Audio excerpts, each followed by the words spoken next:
here. Welcome to BOMISpirit. This is going to be the Aloha Friday for today, January 10th.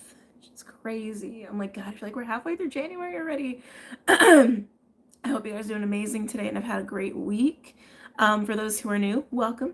Just let you know how this works over here. Aloha Fridays are just a casual little hangout where we catch up on some of the current energies. We may also do some channel messages and pull cards as well. Okay.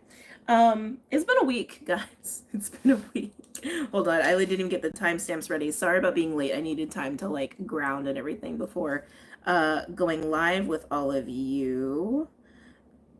We're obviously going to talk about the North Node Pisces, because how could we not? Right? How could we not? Collective messages feel good.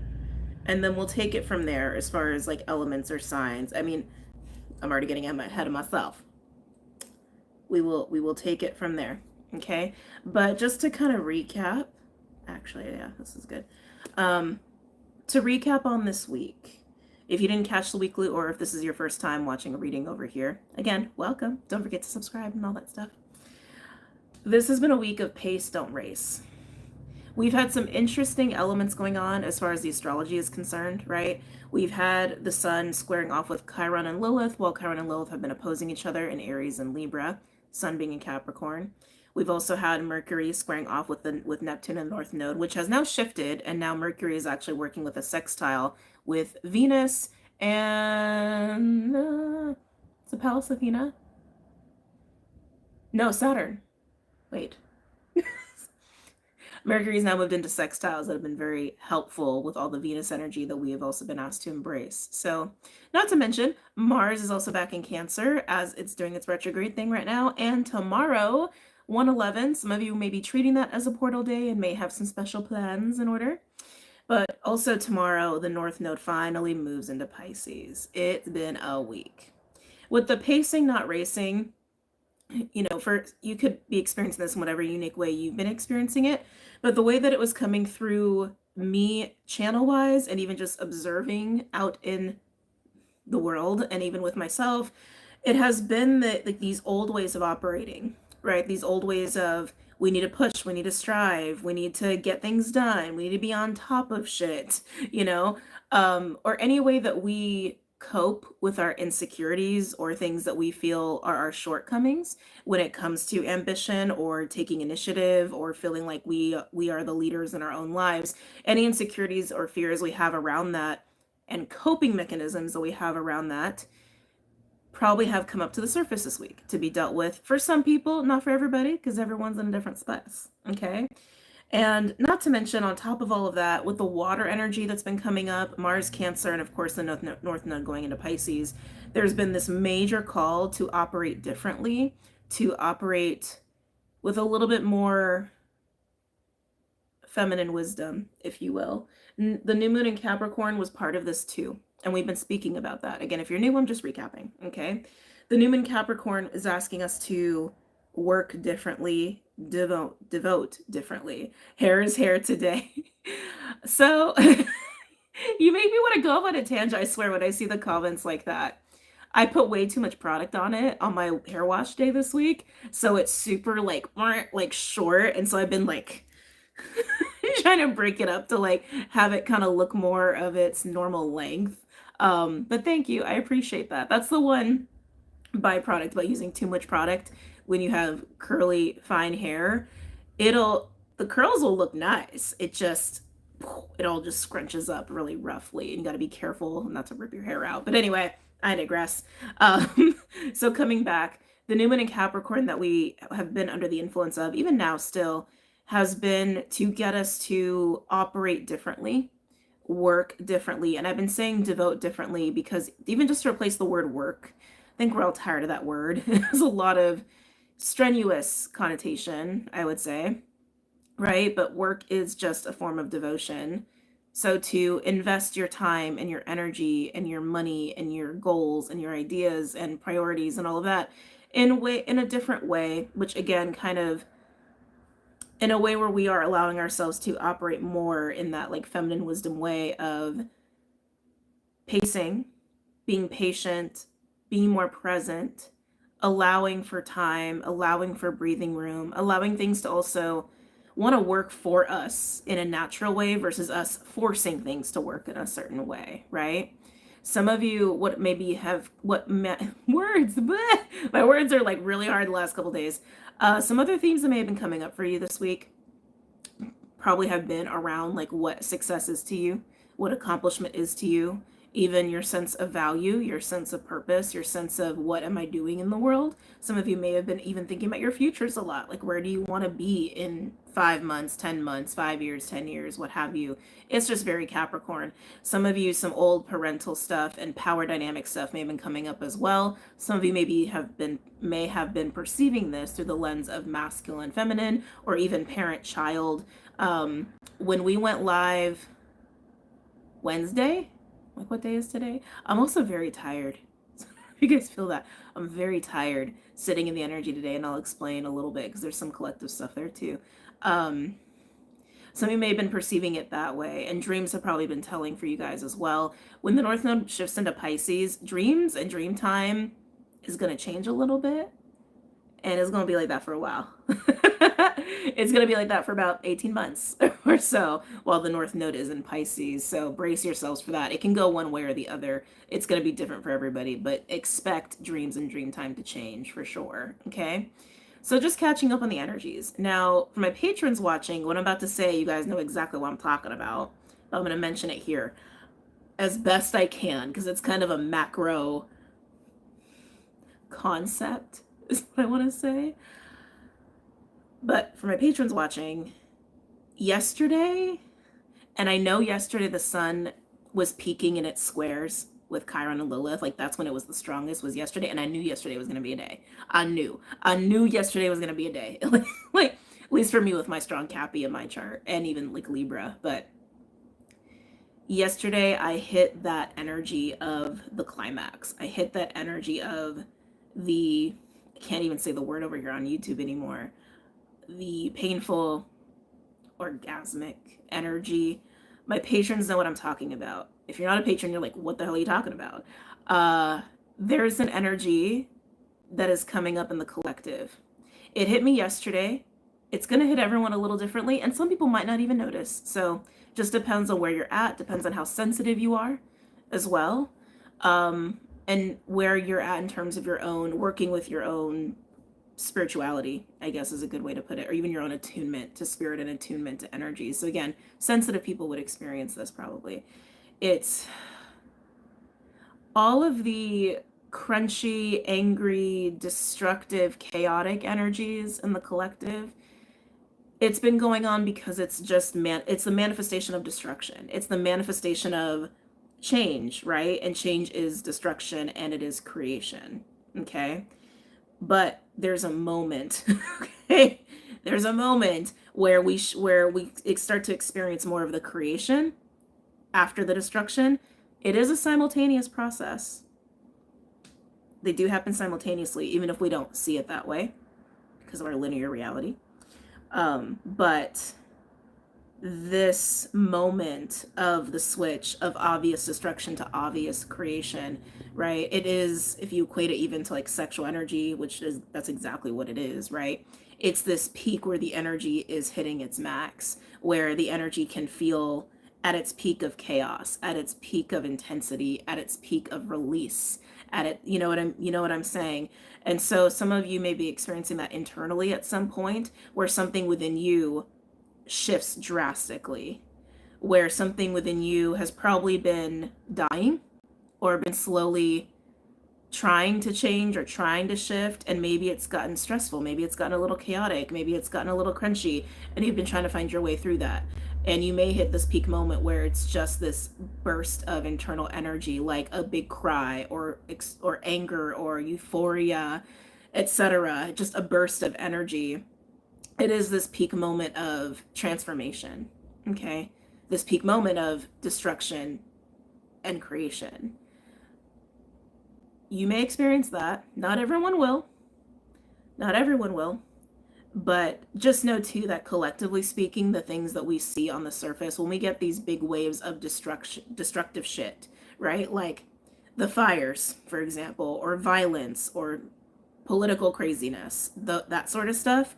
It's just the chaotic, destructive energy making itself known, but it's also necessary. Destruction is necessary for creation, is what I'm trying to say here. Okay. Now, if you do have a moment of this climactic energy within yourself, something very dense, very, very dense is being transmuted in that moment.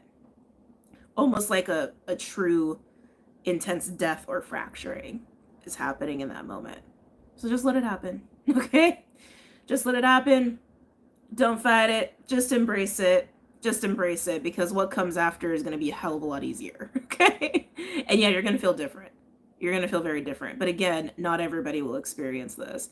But yeah, I had that moment yesterday, and I was like, wow. Wow. Just wow. I discovered I had a new mode even for like hermiting at that point. Like you know, I use terms like hermit or bubble or go within. Well, apparently I have a turtle mode, which I guess being island turtle shouldn't be that shocking. But yeah, apparently I have a turtle mode. I took the biggest, coziest blanket and like wrapped it around myself like so tightly, and then I put a hoodie on, and I was just like this, like in the energy and like just letting it flow. And like as I was continuing to let it do what it was wanting to do, I got crunchier, like deeper into my little fake shell. It's like, oh, I'm such a turtle right now. Yeah, very interesting. It was very, very interesting. Again, not everybody will experience that, but I want to talk more about the North Node actually, since that is literally tomorrow and on 1/11. Actually, yeah, let's write it like that. Sounds cozy. I needed cozy. I needed super cozy, soft, super safe, super gentle. That's what I needed in that moment. So again, if you have a moment like that, that might be what you need. Okay, but just don't fight it. If it's happening, don't fight it. Actually, maybe write the timestamp here. Okay. Well, let's talk about the North Node a little bit. So the North Node is moving into Pisces tomorrow on 1/11. Again, if you're treating it like a portal day, do all the things you do.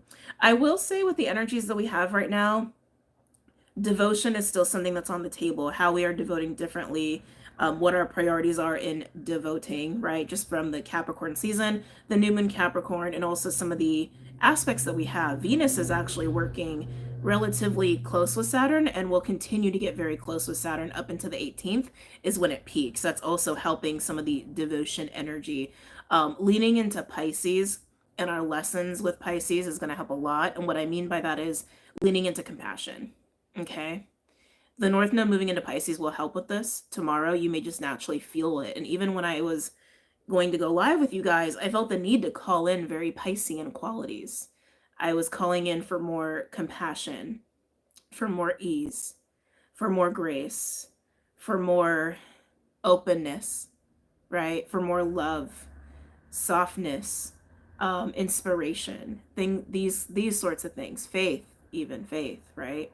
These are very Piscean qualities. And you will, if you're not feeling it already, you're definitely going to feel it tomorrow. And again, this is an 18-month cycle with the North Node in Pisces. Pisces seems to be a key here as far as how we are navigating how to work differently, operate differently, devote differently, okay? To have a little bit more of that presence and that patience and that receptivity and that belief and that faith that we're fine. We're doing the things that feel good to us, or the things that I don't even want to say need to do, because it's not even about that, right?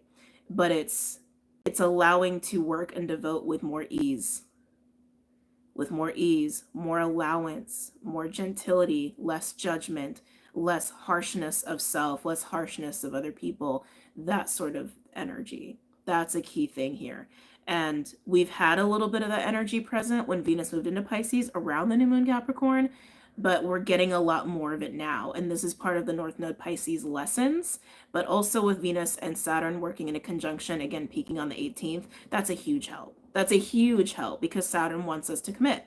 Saturn wants us to devote, and Saturn is still in Pisces as well. Okay? So it's going to be an interesting ride. North Node Pisces can also come with some interesting lessons too. And remember, when we go into a North Node cycle collectively, while it comes with lessons, right, and growth opportunities, we've been under Saturn Pisces. We've been kind of been primed and ready for this. Starcy, thank you for the 1999. Thank you. I think I felt the nodes switch last night. It felt like reverting backwards, and I was so confused with the nodes don't move forward instead of moving backwards. Yeah. Yeah, I think I was feeling it too last night. I think that's why I got so emotional and I was so like, what is happening? Ah! So yeah, for some of you, it may be a very emotional experience. Doesn't have to be, but it can, because Pisces is be like that. But coming back to what I was saying, hold on. We've been primed and ready for this. All right. We've been learning how to have faith. We've been learning how to be adaptable. We've been learning how to be patient. We've been learning how to surrender to the unknown, the void. We've been learning how to detach. We've been learning how to let go. We've been learning how to even be adaptable with our beliefs, right? Even being malleable with what we decide to believe and learning how to be more present. Saturn's been forcing us to do this, not exactly in the easiest way. Saturn is by far a harsher energy to work with than a North Node energy. North Node is way easier, in my opinion. It's way gentler. And yes, comes with lessons, but it's not this in-your-face, pressurized, dense kind of experience that comes with Saturn. Love Saturn, but it's not always easy. But since we've been primed and ready for this, as we move into this cycle, yes, there may be windows of opportunity or events or circumstances that, in a very Piscean way, could look very promising on the surface and maybe don't go as expected. Maybe even are slightly disappointing. But in a way, that's kind of the nature of Pisces, is to be able to adapt, let go of your expectations, and have faith that things work out in the way that they need to, and have faith in yourself as well, that you know how to navigate certain situations and you are discerning enough, your intuition is strong enough to navigate as such. And even forgiveness, right? That also comes with letting go. Having more grace and forgiveness for, how do I want to say, unpleasantries. I don't think that is a word. If it's not a word, I'm using it today. Unpleasantries. The other thing with Pisces is health. It is a thing. Unfortunately. Unfortunately. Pisces rules illness and hospitalization and isolation. There will definitely be lessons of the value of alone time. Okay? The value of alone time, the value of prioritizing your health, whether that's mental, physical, emotional. It's a balance, right? Health is a spectrum. And there's definitely going to be a call to prioritize those things, okay? And if you're not feeling it as a call, you may start to just feel the consequences a little bit more of not taking care of yourself, of not prioritizing self-care and what your body needs, what your soul needs, what your mind needs, even just having peace of mind and ease. Like, I almost feel like burnout is going to be something that we're going to see a lot more of in people. Hold on, let me get a little closer. Oh, sorry. I feel like burnout is something we're going to see a lot more in people because it's going to be easier to burn out with the North Node being in Pisces. It's not something that I'm saying you should be afraid of. It's just something that, well, we should all be aware of anyway, right? For ourselves. It's just going to be harder to ignore it, okay? For those who want to ignore that. But Pisces is also love. And it is also creativity. Excuse me. And it's very romantic energy as well. And it will help to foster connections with people, but connections in a way where there is detachment and respecting alone time. Respecting the individual journey while still being able to experience love within a connection, or love between two people. And there's all kinds of forms of love, like forms of love, right? Like friendship, family, lovers, etc. I think it's going to be an easier North Node cycle than I think a lot of people want to paint it to be. Now, granted, I haven't looked into all of the astrology for 2025. I know we have Saturn and Neptune going into Aries, and I know we have Uranus going into Gemini. Okay? I'm not afraid of that. It's actually very also North Node Pisces. North Node Pisces energy tends to be fearless. North Node, like Pisces energy in general, tends to look at struggle and strife and hardship and go, "'Tis life." "'Tis life," right? And not taking life so seriously. For some people, that's going to be on the docket for the North Node in Pisces. It depends on who you are as a person. It depends on your chart. Especially it depends on your chart for what's going on with you during that whole cycle. But these are just themes that I'm bringing to your awareness, okay? A lot more love, a lot more presence, a lot more ease. Not taking life so seriously. Not being so attached to things, even material things. So keep in mind too, it can coincide with letting go of the material. Okay? Okay? That means luxury and creature comforts and things like that. It doesn't have to manifest that way, but it definitely fosters, supports learning to not be so reliant and attached to the material plane. So, for some people, that might be really hard, okay? Some people, not so much, because everyone's different. Everyone feels differently about the materials, possessions in their life. But that is also very much Pisces, too. Pisces is the void. Pisces is everything non-physical, and it is about embracing all of that. We may actually even see, I wouldn't be surprised if we see a resurgence of attention on spirituality and religion. I would not be shocked by that by any means. Think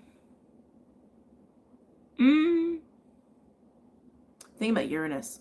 Uranus being in Gemini. Uranus being in Gemini is definitely a shakeup of the consciousness. That's definitely a shakeup in beliefs and what we think is true, what we think is not true. Questioning truth. Yeah, questioning truth. So even if we see even more attention put on spirituality and religion, may not all be positive. May not all be positive, but in a weird way, it's like when you put really negative attention on something, it also kind of causes a surgence of kind of moving in a different direction with it, or taking it into a different light or a different point of view. That might be something that's might be kind of big in 2025 here, okay? Might also be cutting through some more distortion that's part of spirituality and religions as well. These are just things I'm feeling. This is like, I've just gone into straight channeling at this point. I said everything I wanted to say about the North Node in Pisces and what to expect with that for the next 18 months. But yeah, I started going to channel mode there.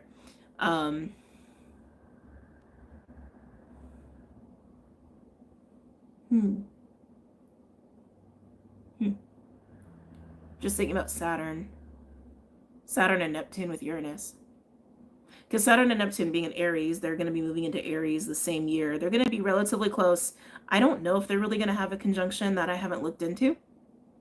But if Uranus is also moving into Gemini, more than likely there's a sextile energy there. Meeting Saturn and Neptune working together in Aries, sextile Uranus and Gemini.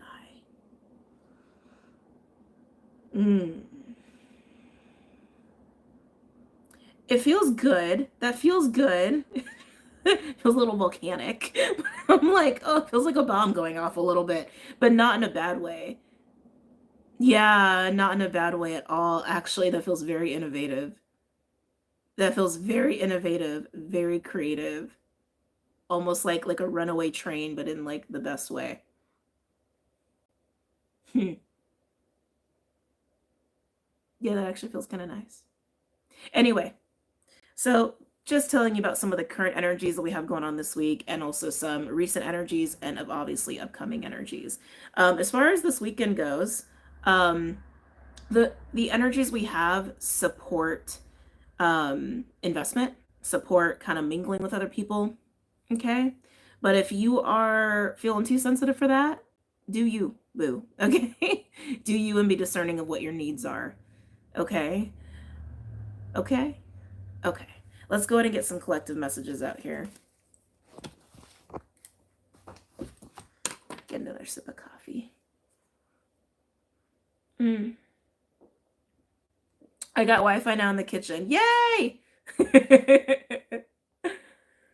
So happy for Uranus to leave the 3 placements and houses, scoot to Gemini. That's the thing with Uranus being in Taurus, man. Like, Uranus being in Taurus, it's all about the shakeup of values, what we value and what we're attached to as far as material possessions go, right? Like money and economy and things like that. Yeah, and it's like, obviously we've been seeing that. It is kind of a little rough. And also Uranus being in Taurus tends to shake up like natural disasters and talking about stuff like that. Yeah.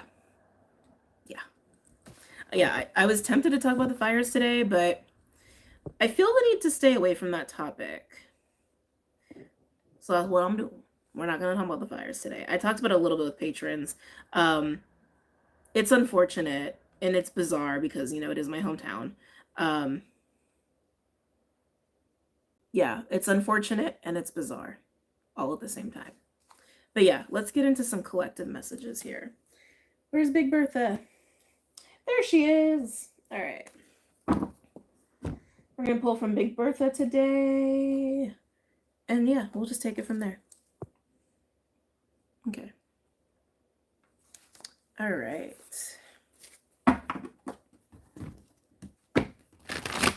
For those who are new, all the decks that I use are linked below.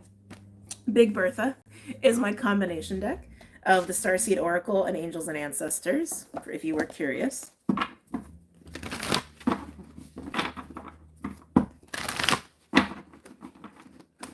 I have a channel message about it, but the collective isn't ready.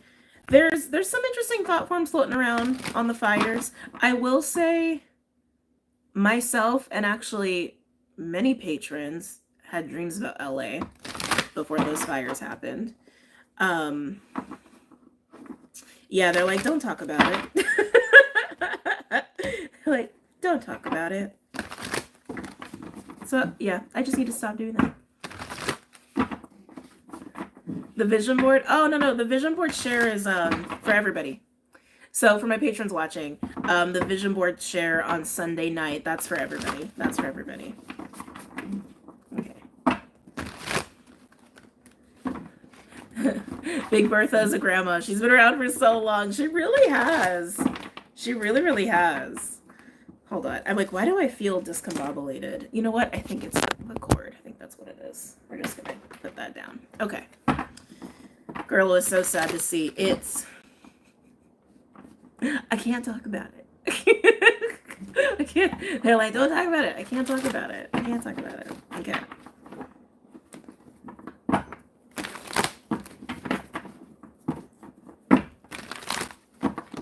Any messages or insights for the collective at this time? You can treat the messages that come through as a weekend reading, present moment, even if you're coming across this way later. Okay.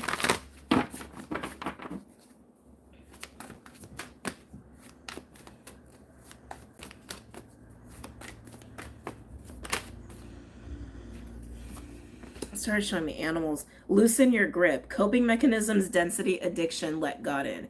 So yes, this is definitely some stuff that's been coming up for the collective this week, with Sun being in Cancer, squaring off with Chiron and Aries, and squaring off with Lilith while they are opposing each other. And I mentioned that before about coping mechanisms. Literally, that is the first line in this card here. Okay.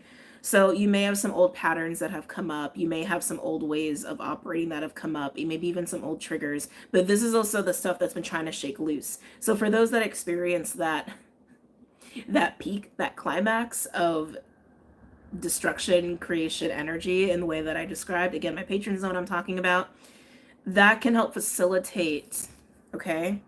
That can help facilitate the, I'm getting like the word holding, the way this has a hold on you, okay? Facilitate letting go of the hold that this has on you or the hold you have on it.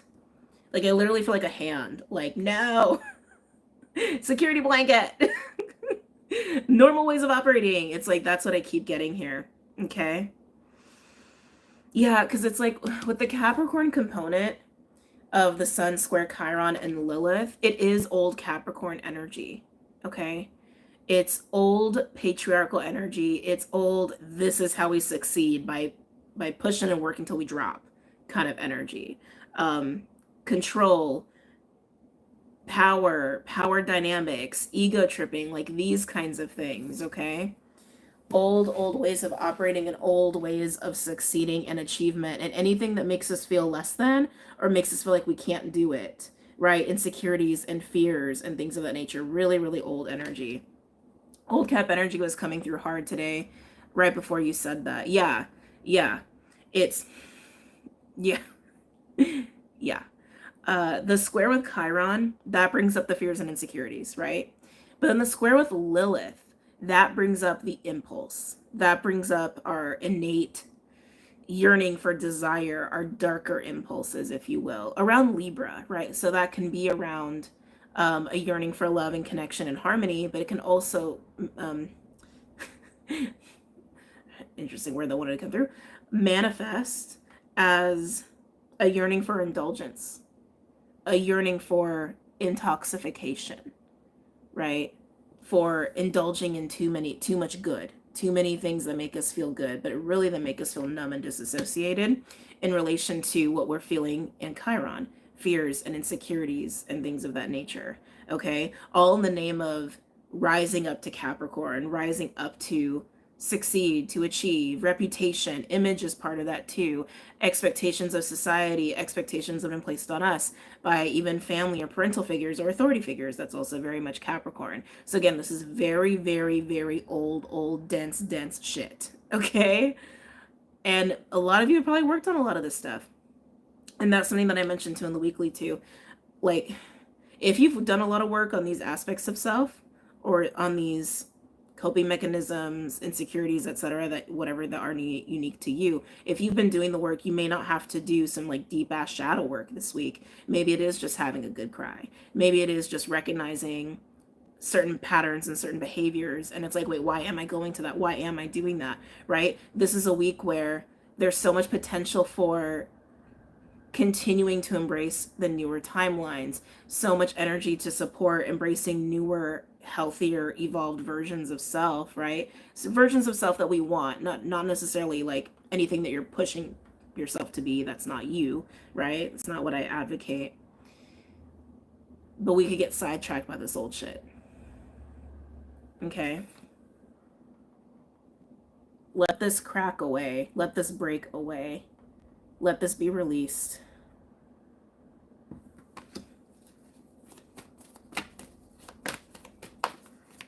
Surrender.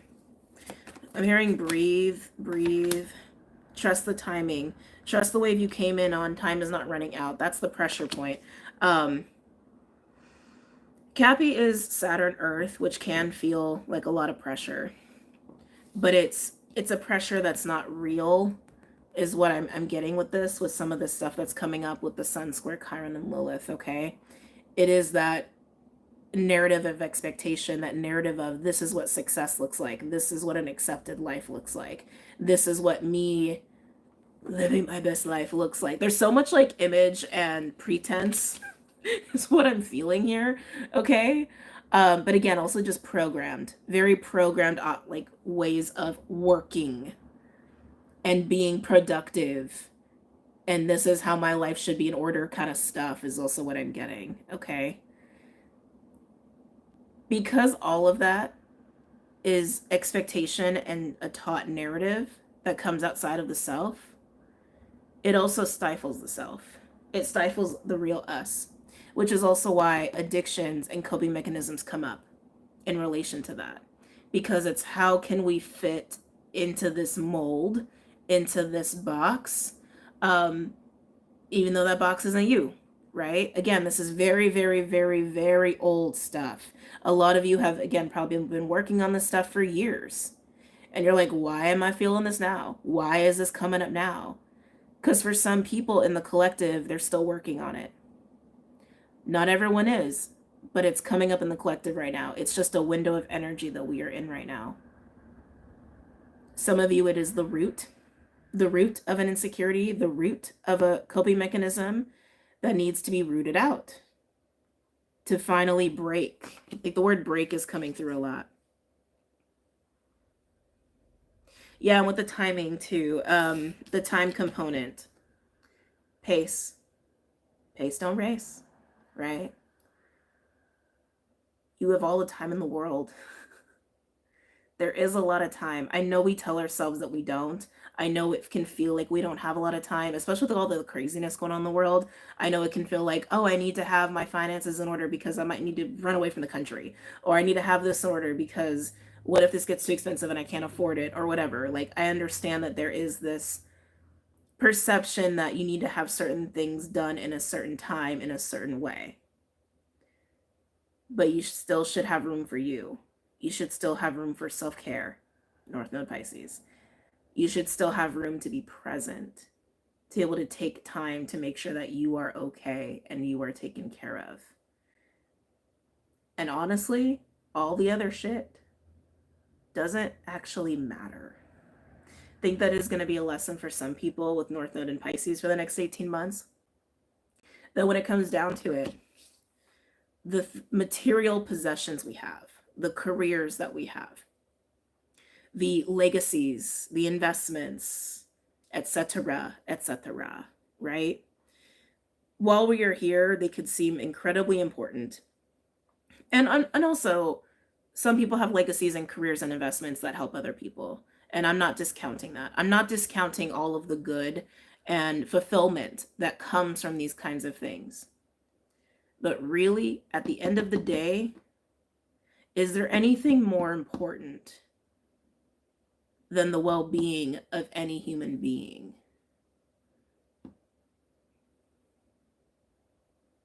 Like, realistically, is there anything actually more important than that?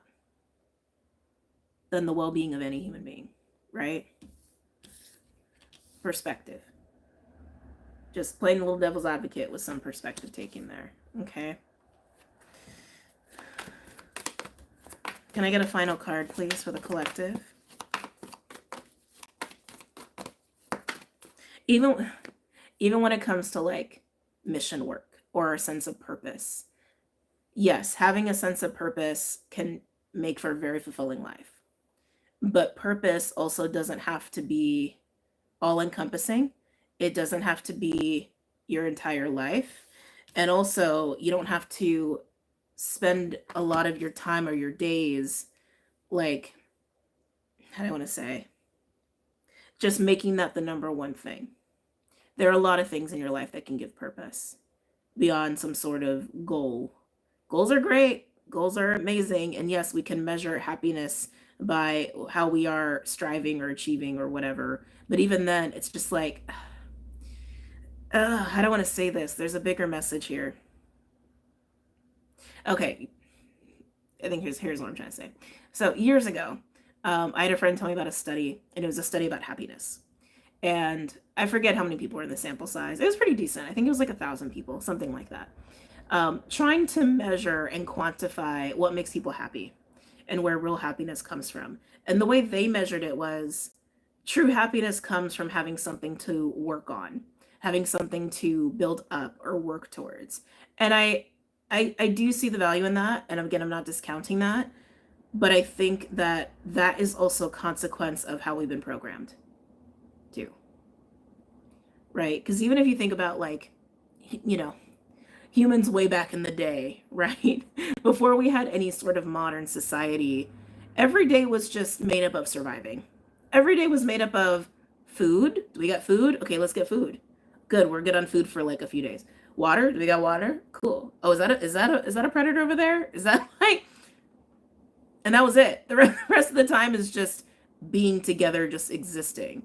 You know what I'm saying? So it's like, that's how deep the programming goes of what is breaking down right now and what is trying to be transmuted. And again, maybe you've done this work already. Not everybody has. Okay, I really need to emphasize that. Because some people harp on about me bringing up, you know, similar themes and we go in waves of it. There's a reason they keep coming up, and there's a reason we go in waves of it, because not everyone has done the work, and certain people are doing work at different times, and I pick up on that. Okay. But yeah, we've been so heavily programmed that it's like, even in studies of happiness, that's what makes people happy, is having something to accomplish. But if we were to really do the work and get very right with ourselves, right with God, even if you want to say, there can be a lot of happiness in existing. There could be a lot of happiness in the small things, and enjoying each other and enjoying other people versus accomplishing something, right? It's a balance. It's a balance. So that's what I'm trying to say. Yes, there's a lot of time to do all the things you want to get done or accomplish. Again, very Cappy.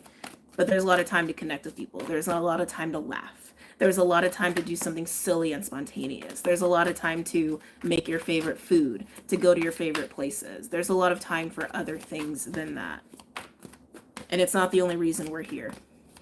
To grow and experience, yes, obviously. And to feel fulfilled at the same time would be nice. But there's so much more to life than that. Can I get a third card for the collective, please? As I say that, jump in. Andromedan energy, adventure, say yes to change.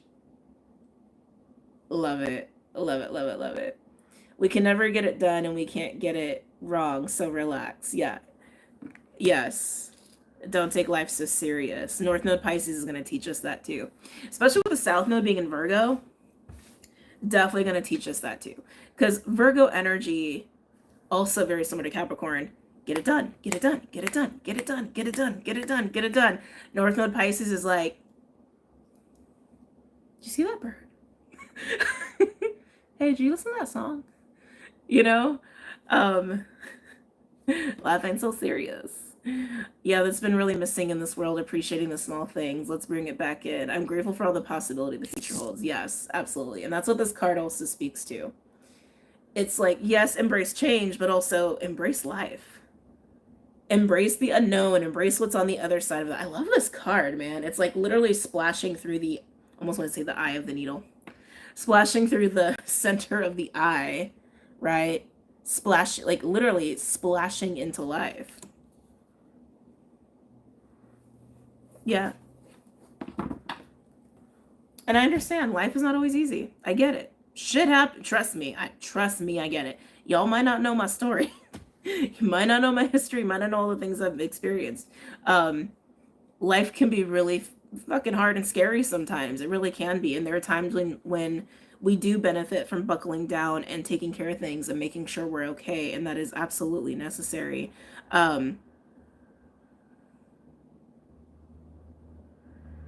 But there is more to life than that. Okay. Okay. Are we doing elements or signs? Let me see what time it is. It's 1 o'clock. Was craving pizza, just ordered Domino's. Ooh, yum. Tasty. I deeply relate to all of this. Yeah. Yeah. You know, ease is something that was coming up in the last couple, like in the last week for sure, maybe even a couple weeks, and I have been speaking on that, especially with my patrons. Just like allow for more ease, allow for more ease, allow for more ease. Like everything will be okay. Just allow for more ease. But I do think that for people who haven't done a lot of inner work, how do I want to say it?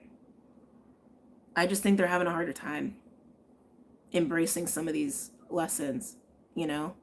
Stop. I was trying to resist ordering pizza last night. It's a balance. It's a balance, right? Enjoy a little pizza today. Maybe go for a walk later. You know, whatever. It's a balance. Okay. Oh, I'm actually feeling the need to do signs. Okay. I did not expect that.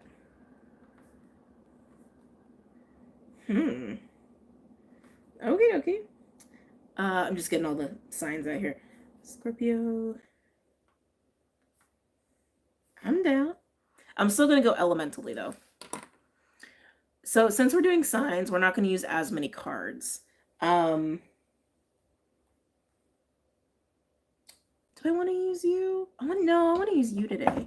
All right, so we're going to do straight tarot for the signs, but I do want to pull maybe an oracle deck or two for the elements.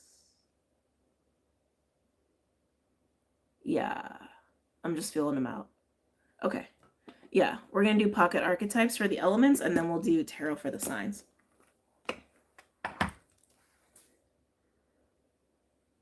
Okay. Like, oh.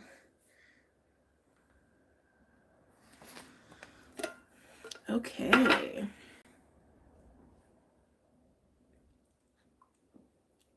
Earth is first. It's very clear. I feel like Earth might struggle a bit with some of these energies, just considering they do seem to circulate around Capricorn quite heavily. But, all right, let's get into it. Earth signs. Any messages or insights from my Earth signs for this week? Taurus, Virgo, Capricorn. For my Earth signs, Taurus, Virgo, Capricorn.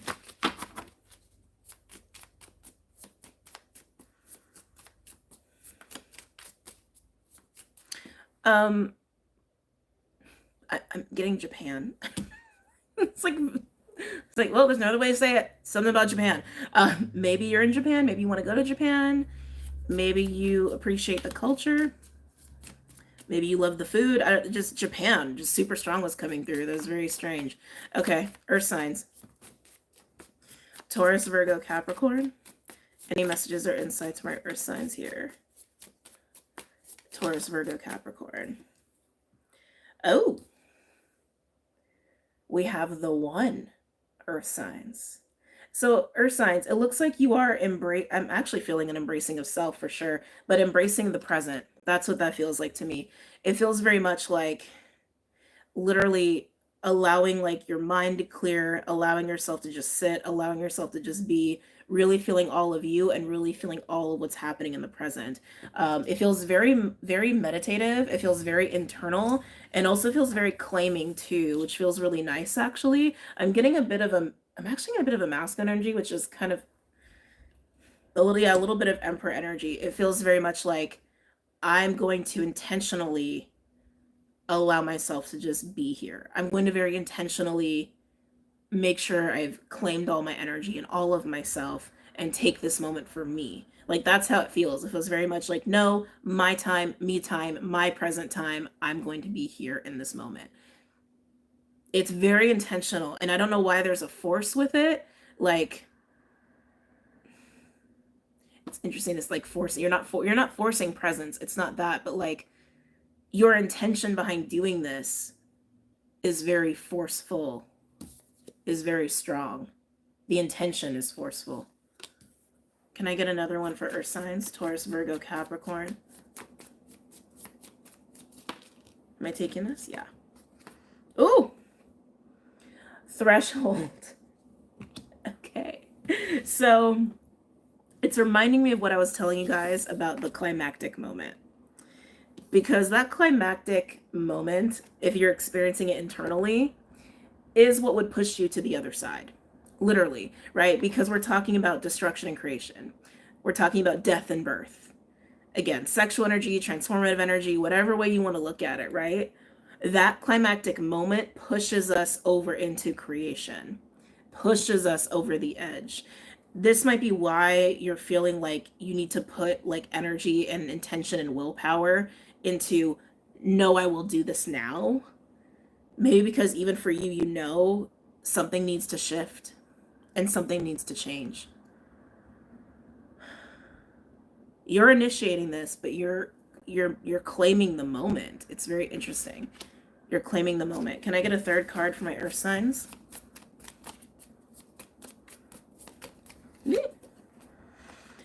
Interesting. Sustainer. That is literally the energy that we've been talking about of moving away from. Sustainer is, I'll wake up, I'll do the things I have to do, I'll do what I have to do to maintain this shit, to keep things going. It's also an energy of no rest. It's an energy of chores and to-do lists and I must keep it going, I must keep it going, I must keep it going, I must keep it going. Very not useful. Okay? This is what you're transmuting, Earth signs. This is what you're learning to not do. Like I said, I feel like Earth signs would have a tough time with this energy. You're trying to get past that with threshold being there. It's time to break out of that. It's interesting. He's even like holding a rock. It's time to break out of that. Okay, let's get into the signs. You know, like, What is going on? And I'm realizing I'm not sitting all the way back on my chair. That's why I'm not comfortable. Hold on. Okay.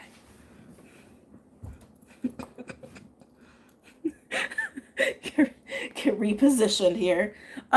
So much more easy. So much more easeful. Can lean back. Okay. Let's get glow in the dark tarot out here.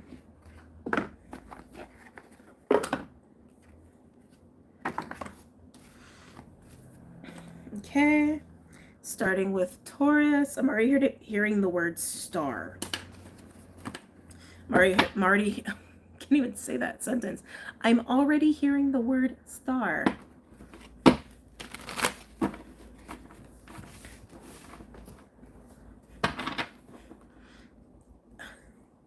I'm not normally this restless. You guys know normally I'm not. It's better, but now I like want a pillow.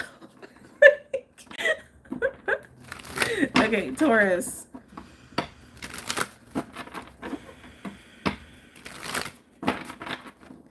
Any messages or insights for Taurus?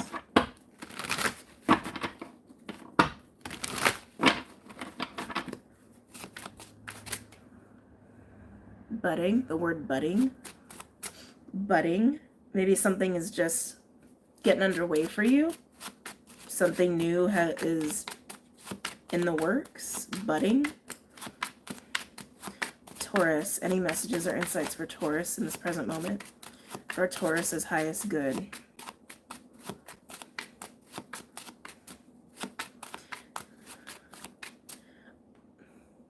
Whatever this is that's budding, it's like it has this feeling of blossoming. I want to say it's new, but I don't think it's that new. Like months, I'm getting the number 3. Maybe the last 3 months, last 3 weeks, like something's finally blooming. Something's finally budding. It almost has this feeling like you've been staring at a flower and it's like, when is that thing gonna open? It's like, it has that kind of vibe, Taurus. Actually, I'm gonna skip this back a little bit since I got closer to the camera. It's got that kind of vibe. Like you've been watching water and waiting for it to boil. And it's been taking a lot longer than anticipated. I almost wonder if you were to take your attention off of it, if it would actually do what you're expecting it to do. Right? I mean, that is also how we manifest. Too, right? Like you plant the seed and you walk away and you let it do its thing. But yeah, I'm getting the number 3 very strongly, and I want to say there's something about 3 months. Like the last 3 months or a 3-month cycle.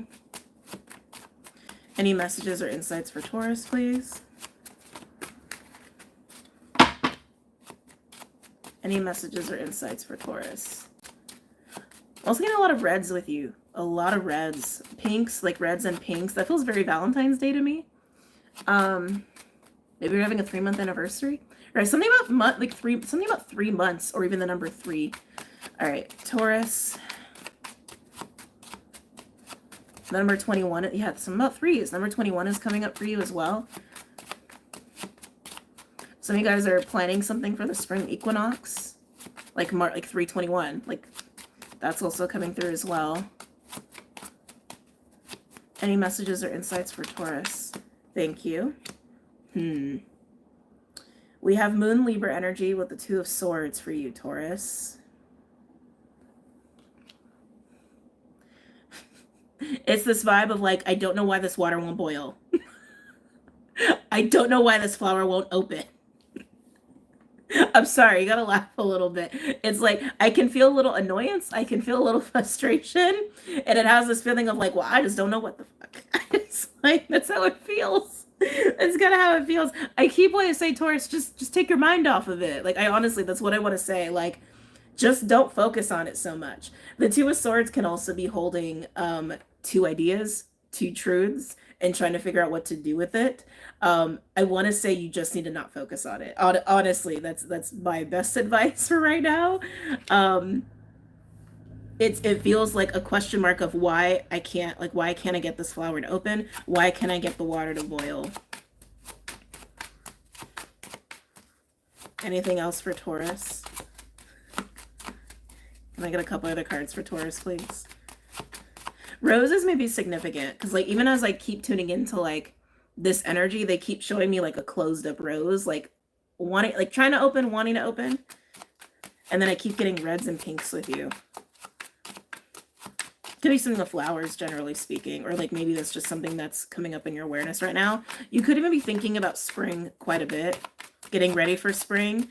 I'm hearing fast approaching, fast approaching, fast approaching, fast approaching. It almost feels like you're already in spring. It's interesting. Yeah, it feels, maybe that's what it is, Taurus. Maybe you just have to wait for spring instead of trying to make spring happen. But something about that feels quick, too. Like you've been waiting for this to open, waiting for this to boil, and maybe once you take your focus off of it, it will. But once it does, like it's gonna boil over, or it's gonna be like a ton of roses blossoming. Oh, thank you for the 100. Thank you, Penelope. Can I get a couple other cards for Taurus, please?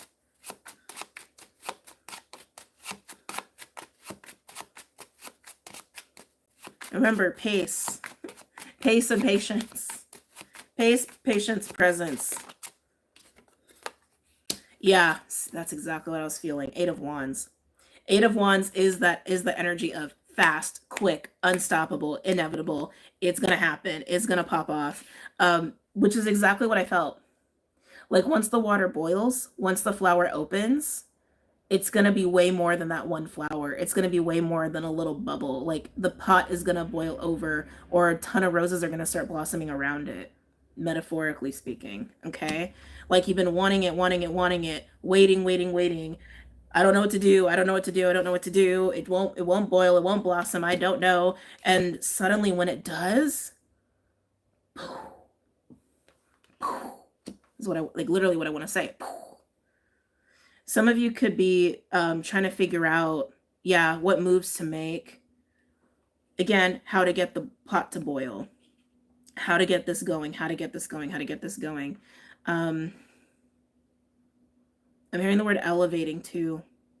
Some of you have been, now they're showing me the 7 of Pentacles, which I do believe is a Taurus card, if I'm not mistaken.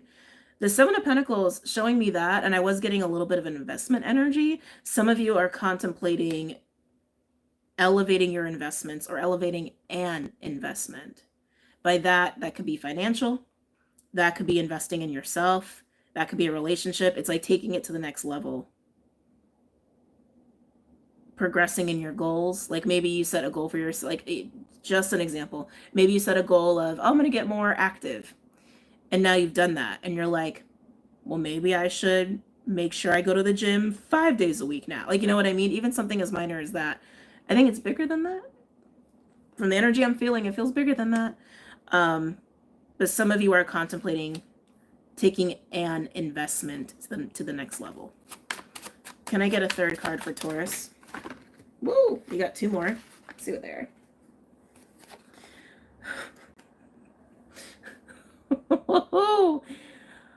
Wow. Death and the 10 of Wands. A few things here, Taurus. Death is Scorpio, your natural counterpart. But death is change. It's death and it's birth. It's destruction and creation. All this energy that we're talking about. And with the 10 of Wands, this feels like that climactic moment that my patrons know about, that I was trying to talk to you guys about. That's what that feels like to me. Especially with the 8 of Wands sandwiching it as well. The pot boiling, the flower blooming, the taking something to the next level. There is no going back, is what I want to say with this. It feels like allowing for something to go to the next level, or finally getting that flower to bloom, or finally getting that pot to boil. It does feel a little bit like you can't go back for some reason, or it's like there is no undoing it. Something is forever changed. But I'm also getting a liberation too. For some of you, I am getting that. Like in the flower finally blooming, in the water finally boiling, it's also liberating you at the same time. It's interesting. So for example, if Like maybe you've been wanting to change jobs. This is just an example. Maybe you're wanting to change jobs or change careers. And you've been investing in a side hustle. And you're like, why is this not popping off? Why is this not making me the money I thought it would? Why is it not getting me to the point where I really want to be? And then suddenly, boom, takes off, right? That will liberate you from the burden of what was. Of doing something that maybe you didn't really want to be doing anymore. Or even the tension of being in that in-between space. And you won't be in the in-between anymore. That's an example here. If you've been in a spot in your life where even just maybe shit's just been kind of hard, maybe shit's just been kind of crunchy, and you're like, I don't know where I'm going, I don't know what's up. Maybe you've been very aware that you've been in transition. You won't be in transition much longer. It's that 8 of Wands. Once this goes off, boom, is what I want to say. Boom. Shit's gonna be different, and there is no going back. In a good way. In a good way. All right, let's look into Virgo.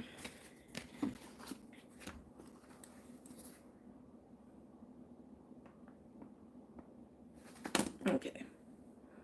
Don't mind me. Hi, Virgos. All right. Any messages or insights for Virgos?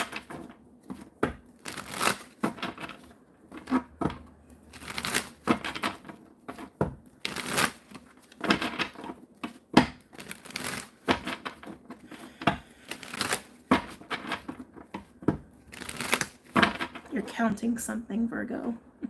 Are you counting your money? What are you counting? You're counting something. You're counting something. You're keeping the score, or you're doing some checks and balances. It's like, it's got that kind of vibe to it. Your hair is fine. Thank you. I'm actually thinking about going into a period of straightening it again. I'm contemplating it. So I've been growing out my sides for a long time. And I know I got curly hair, and I know that now that I'm older, my hair grows like slowly. I get it, but it has been so close to a normal length again, like where the sides are, but like it ain't there. And I'm like, if I straighten it, it won't be that big of a deal anymore.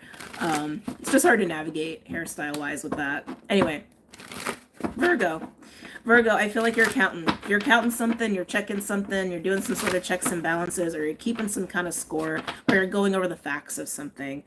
Feels very methodical, very intellectual.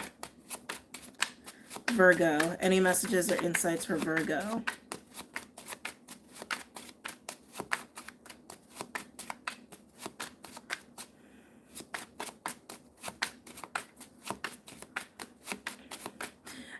It's almost like you're going over the math of a situation, how something makes sense or doesn't make sense, how something can work or how it doesn't work. Some of you are going over all the possibilities or strategy even. It's very cerebral, very cerebral. Anything else for Virgo?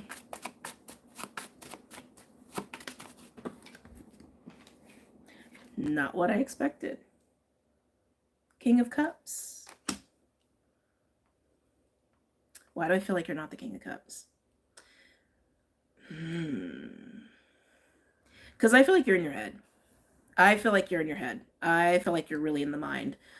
You could be the King of Cups, and you can also be in the mind. King of Cups is Scorpio energy. King of Cups is the mastery of water.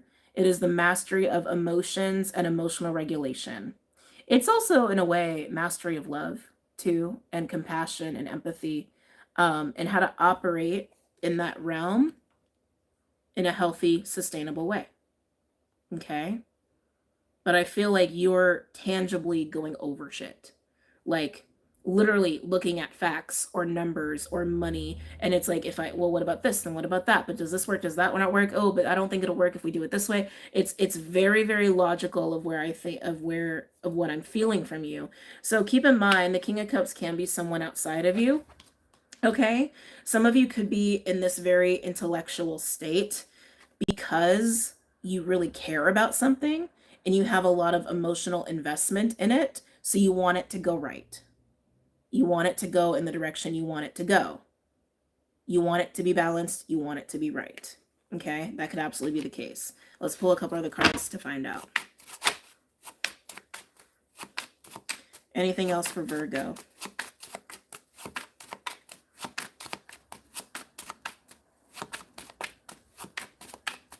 I'm hearing the term measuring stick. Okay.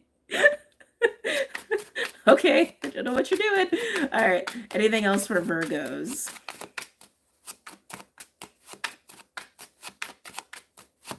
I've officially exhausted my own self. Like I say, you're not really sick and tired till you're really sick and tired, right? Anyway, Virgos, can I get a couple other cards for Virgo, please? What? Virgo. What the fuck? 10 of Swords. I knew there was a lot of mental energy. That is a lot of mental energy. Just not the card I thought was going to come out. It's going to be an interesting day of reads. And the Ace of Cups. Almost want to pull a clarifying card for you. And we have the Knight of Cups on the bottom. With Strength and Justice. Oh, I thought that was the Devil. And Justice over the Seven of Cups. So, Virgo. Again, checks and balances was what I kept getting with you. Okay. King of Cups, who are you? King of Cups, 10 of Swords, and the Ace of Cups is very strange because the 10 of Swords is usually an ending of some kind. It can be a lot of pain. It can be a lot of painful thoughts. It can be mental overwhelm and even mental exhaustion. It could even be about betrayal. It's usually very, very painful and very uncomfortable in the mental space and sometimes the emotional space. And then to have the Ace of Cups after is some sort of new beginning that is very emotional. And with the King of Cups, again, the king holds the cup. The king is the mastery of the cup, which is the heart, the soul, our own essence, if you will. It's spiritual energy as well, but it's the energy of love, unconditional love at that in all its forms, but a new experience of it. Dare I even say a liberation of it? I'm going to get a clarifying card on the 10 of Swords. For Virgo, can I get a clarifying card on the 10 of Swords for Virgo?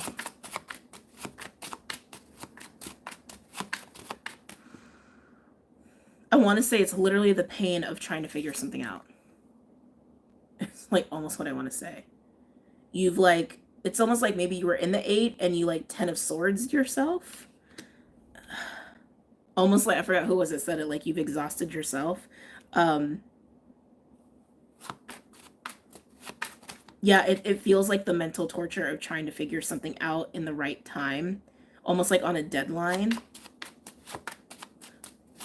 And it's going to sound weird, but maybe that's what you need to do. To exhaust yourself to the point where you just literally can't think anymore and all you can do is feel. Can I get a card for the 10 of Swords, please, for Virgo?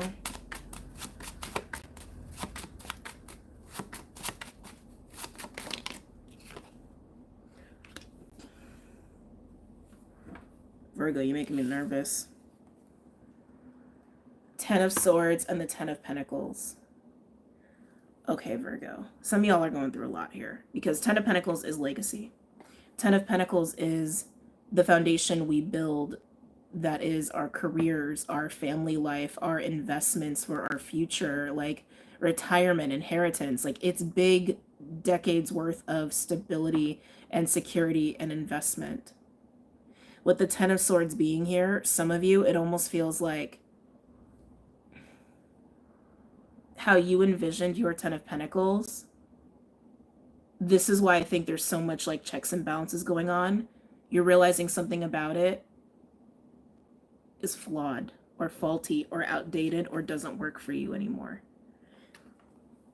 And I want to say because you clearly have a lot of emotional attachment or care for something presently in your life. And I want to say it's like you're trying to figure out how it works. Like, how do I explain this? You could have a lot of care for your job. You could have a lot of care for a person. You could have a lot of excitement and emotional investment in a hobby even. And it's like, oh, how does this fit in my 10 of Pentacles? How does this fit in my plan? Let me look at my plan. And then it's like you go to look at your plan and you're like, oh my God.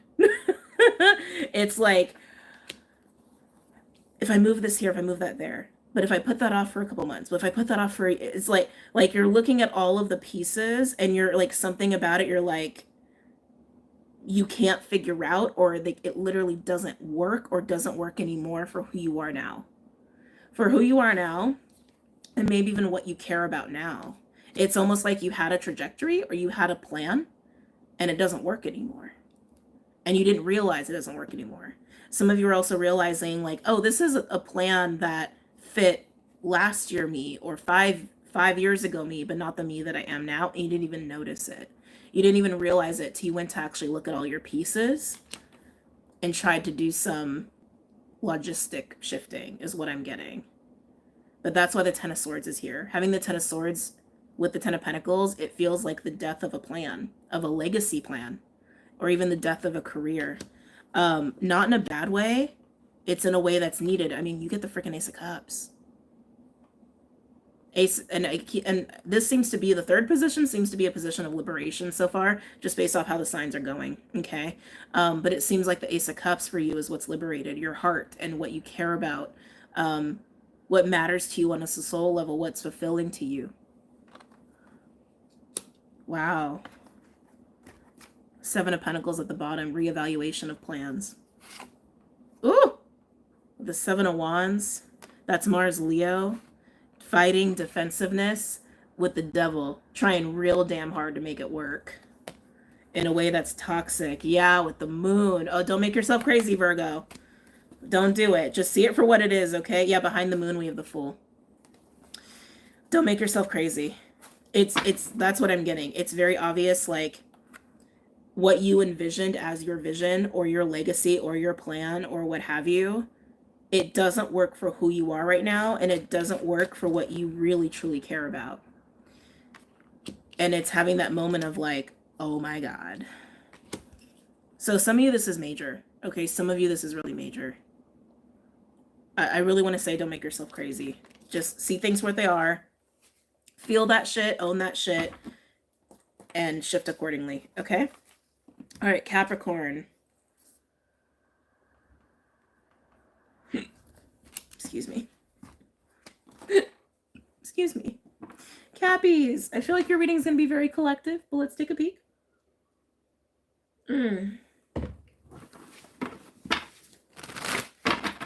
Capricorn.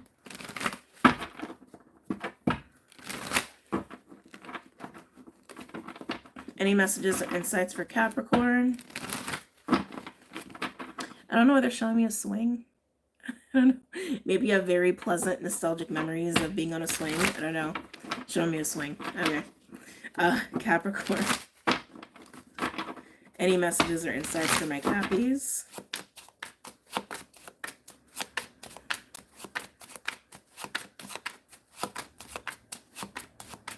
Cappies, I feel like you're ready for easy. I think you are. I think you're really ready for easy. Oh! But will you let yourself? Eight of Swords. We have the star on the bottom, though. Eight of Swords coming out, Cappies. This is fear. That's fear. That's trappings of the mind. I almost want to say narrow-minded. That's interesting. Narrow-minded. I feel like you're ready for easy. I think you just don't know how to embrace easy.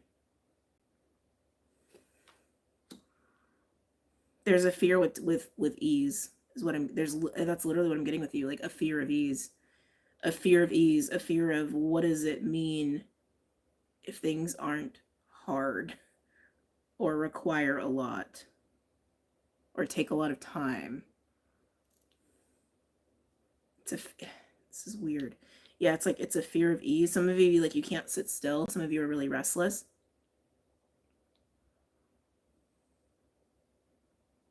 It's like a fear of consequences, like a fear of consequences if you're not doing or pushing or striving or being productive. Like, yeah, the consequences of that. That's what I'm getting.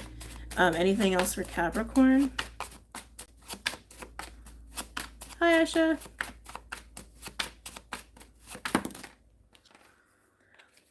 Oh. You got a very interesting couple cards out here. We have the Lovers. Lovers, to me, is a card of alignment, decision-making, and spiritually guided relationships. Gemini energy. And then we have the Knight of Swords. Gemini energy.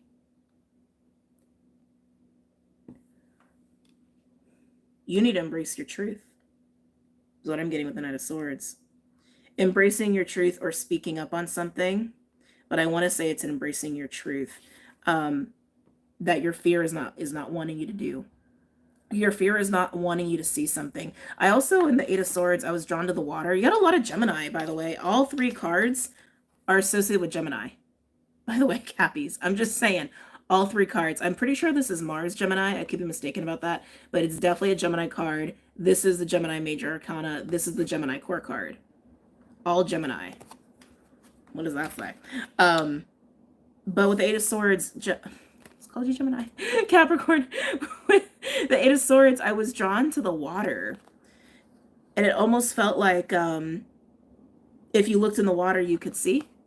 If you looked into your reflection, you could see. Or if you reflected, maybe, you could see.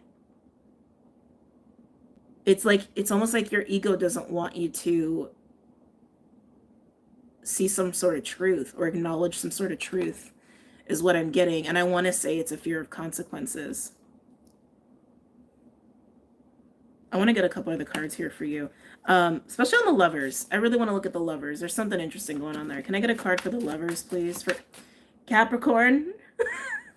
Not Gemini, for Capricorn. Can I get a card for the Lovers for Capricorn? Jesus.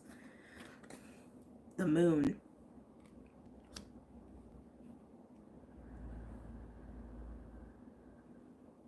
Whatever this truth is, your truth, maybe it's even just your voice, but your truth that, again, I feel like your ego is not letting you go there. It feels very healing. It feels like embracing whatever that truth is embracing yourself, putting you into alignment. It can put you into alignment. Can I get one more for the Lovers and the Moon? Especially with the Moon being there, that screams subconscious to me. That screams the psyche. Tell me about Lovers and the Moon and emotions. Tell me about Lovers and the Moon. Woo! Spicy. Ace of Wands. Some of you, this is tied to your purpose. Yeah, with the Star being here as well. When I say purpose, it's just what fulfills you. What brings you purpose in life. Okay? And that's your own choosing. All right? That's your vibe. That's who you are as an authentic being. Right? But that's what I'm getting here. Staying in the Eight of Swords, not acknowledging your truth, not embracing your truth, it's keeping you from this alignment of self, but it's also keeping you from this really exciting sense of, ooh, that makes me happy. Ooh, that makes me feel good. Ooh, that makes me feel like me. Like, that's what's being kept from you. And then we have the Knight of Swords. So let's look at that. Can I get a card for the Knight of Swords, please? Am I taking this? No. Can I get a card for the Knight of Swords for Capricorn? It's like the sacred flame. It's your sacred flame. Can I get a card for the Knight of Swords for Capricorn?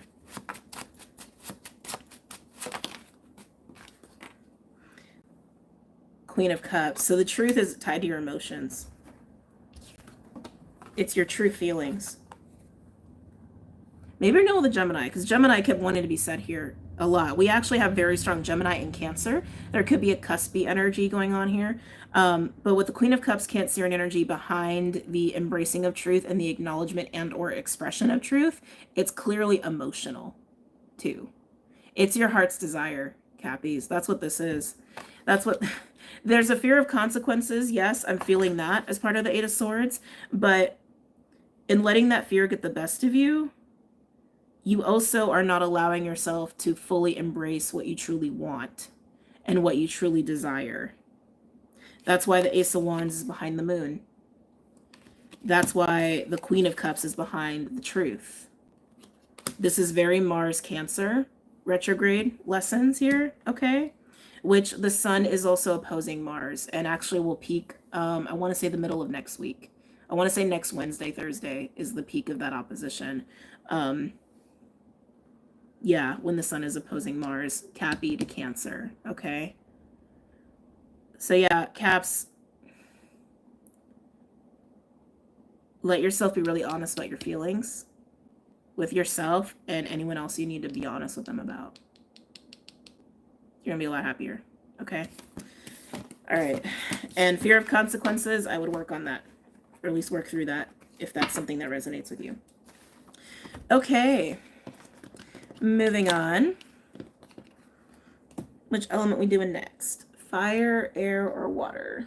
Oh, the sun's coming out a little bit.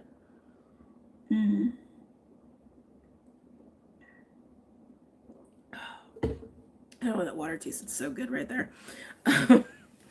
Fire, air, or water?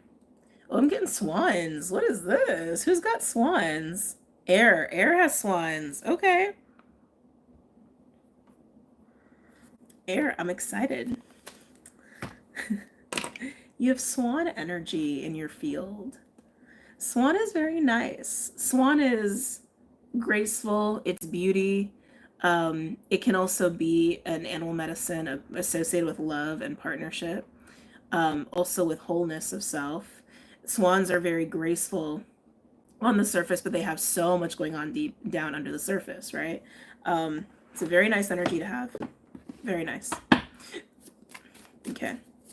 Gemini, Libra, Aquarius.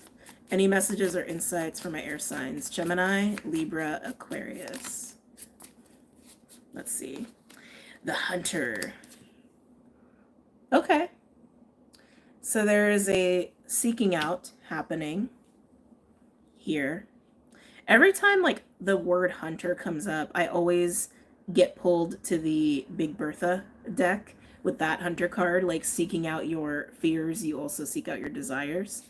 That just wanted to be said, and even just with the connotation of like the light and the dark, right? But hunter, there's a seeking out happening here with you. Anything else for my air signs? Gemini, Libra, Aquarius. Discovery is the word I'm hearing. Oh, you got a lot of cards. Wait. Oh. I like your reading so far. Can you tell by my smile? We have the Pilgrim with the Maiden. Definitely feeling the discovery here. It feels like discovering the maiden. Yeah, discovering the maiden, or even like reliving, I want to say. Reliving the maiden. Air signs. I'm getting a lot, and I'm trying to articulate it. It just feels really nice, okay? But some of you almost have this feeling of reliving your youth.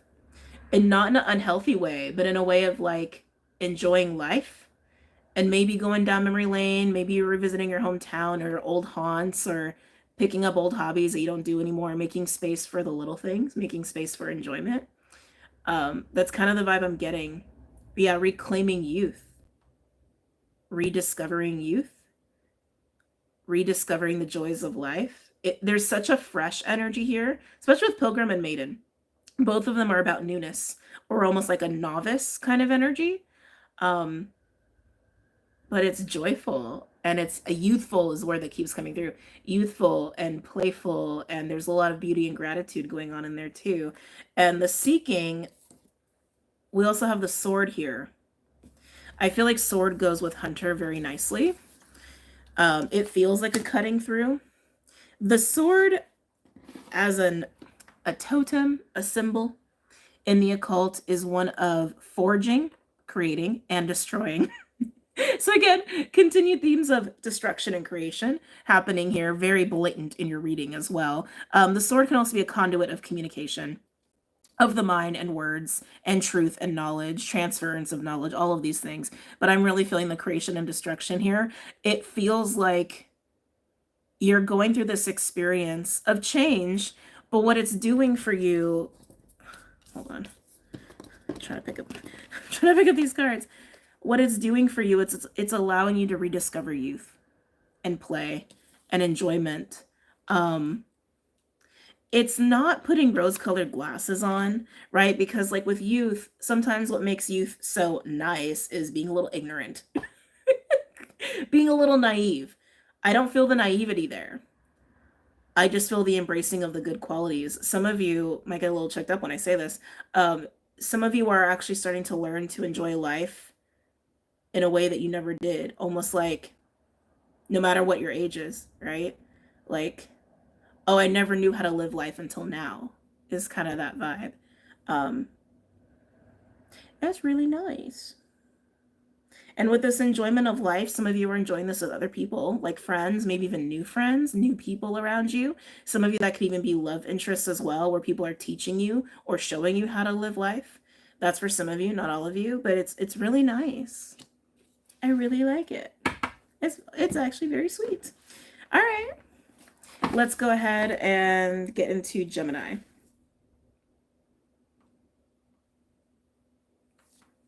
Okay.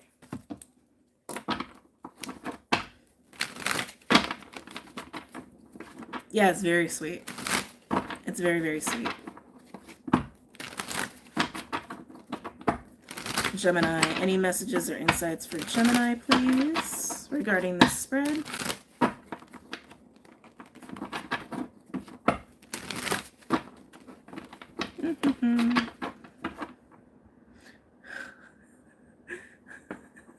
Sorry. My astral cats have been around. Sometimes they really catch me off guard. Okay. Gemini.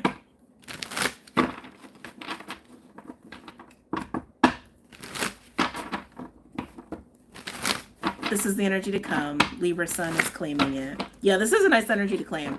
I think everyone should claim this, even if you're not an air sign and you're just like, why am I watching air sign? Because you want to claim this nice energy. All right, Gemini. Any messages or insights for Gemini regarding the spread? Okay. Page of Swords. So many things just hit me at once. Page of Swords can be an observant energy, taking in information, researching, right? Feeling a little bit of that like hunting, seeking the truth, even holding the sword, right? Even as a symbol, coming through here with the page. I do feel like there's a little bit of shadow going on here, Gemini, of suspicion, a little bit of like, almost getting a little bit of like guarded, kind of like, actually kind of fox, a little bit of fox energy is coming through, which is very Gemini to me personally. But this is gathering a lot of information and observing a lot. Yeah. Sometimes the Page of Swords can be communication. If anything, I actually feel like you are being very careful with your words right now. Because you're in observant mode. You're in research mode.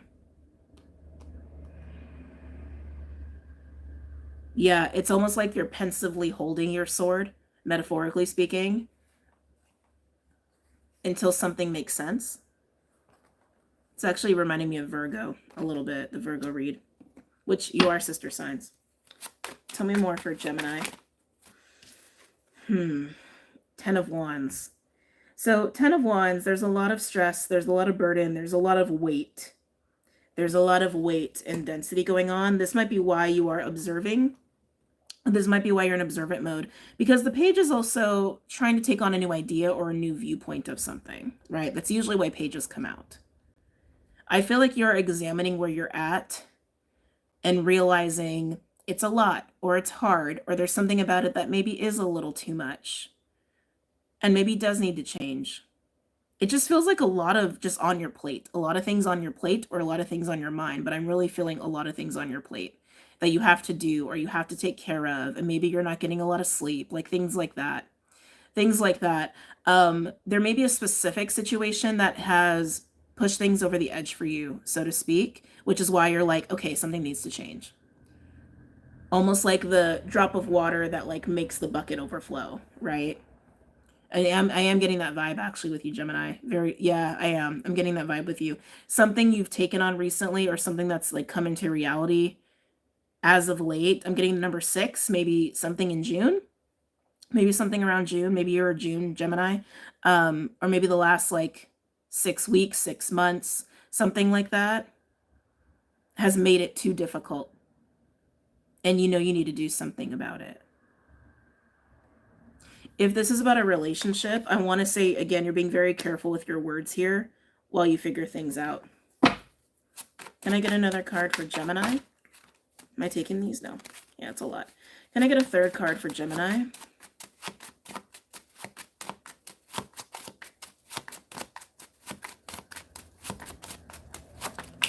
Let's see.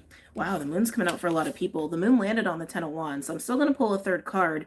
But the moon and the Ten of Wands tells me that this burden for you is psychological, too. It's not just physical, it's psychological / spiritual.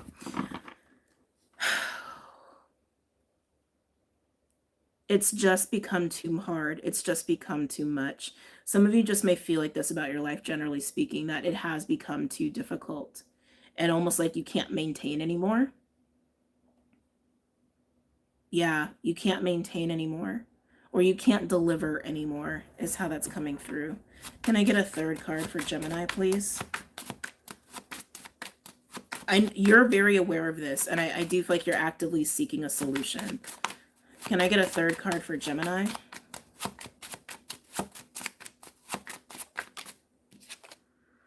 Wow. The Knight of Cups. Piscean energy. Knight of Cups is communication and movement from the heart. Very honest, very vulnerable, very sweet, very loving. But it doesn't always have to be to another person. It can also be embodying this yourself, of moving through life in a way where you're actually light, where your emotions are not burdened. Here, they are.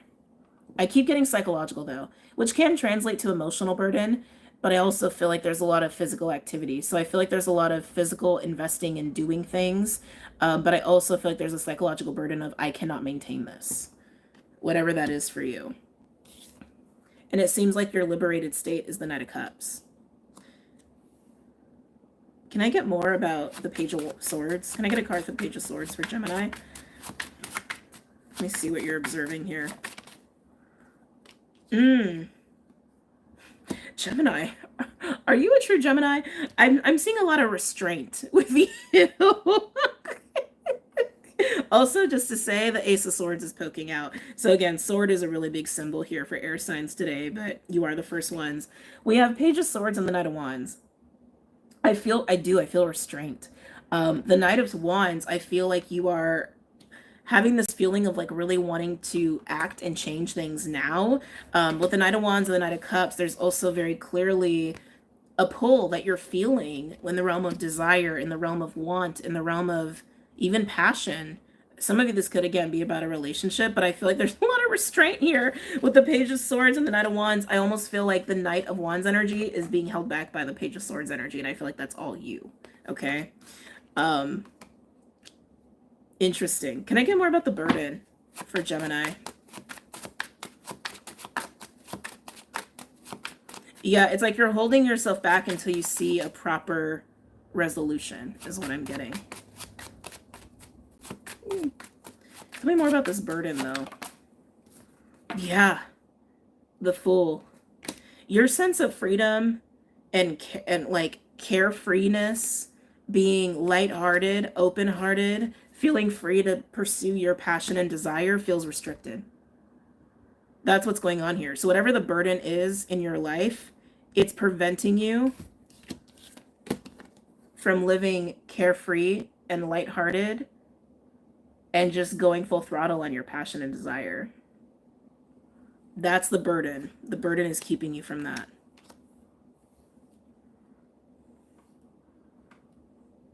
I'm also getting a pent-up energy. Like you've had a lot of like, pent-up energy. Like some of you it's frustration, some of you it's straight up sexual energy, like a lot of sexual frustration. I just feel like it's your just desire to just have freedom. Is your desire to move as you want to, willingly. With this pent-up energy, however you decide to deal with your restrictions and your burdens that keep you from that, whether it's self-induced or it's part of your external reality, like a job or a household situation or responsibilities or whatever, once you figure out a way, right, to get into that Knight of Cups energy, it does feel a little bit like a blast. It does feel a little bit like all that pent-up energy just like reverberates out. Can I get a card on the Knight of Cups and then we'll move on to Libra? Can I get a card on the Knight of Cups? Whoa. Catching up on what you missed out on. Knight of Cups and the Five of Cups. Some of you, there may be an apology that has to come through with this, but what I was getting is catching up on what you missed out on. Like going to situations, people, places where you feel like you missed out or you lost out because of whatever your burdens have been that have kept you from them. You're almost like picking up the pieces. Revisiting and picking up the pieces is how that feels. And again, some of you, there may be an apology wrapped up in this for you. 8 of Wands, unstoppable forward movement and travel for some. Wow. Okay. All right. Libra.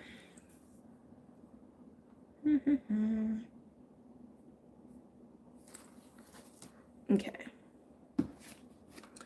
Libra. Any messages or insights for Libra, please?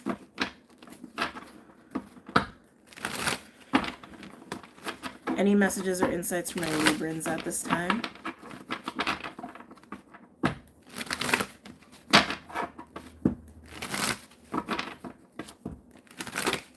One more.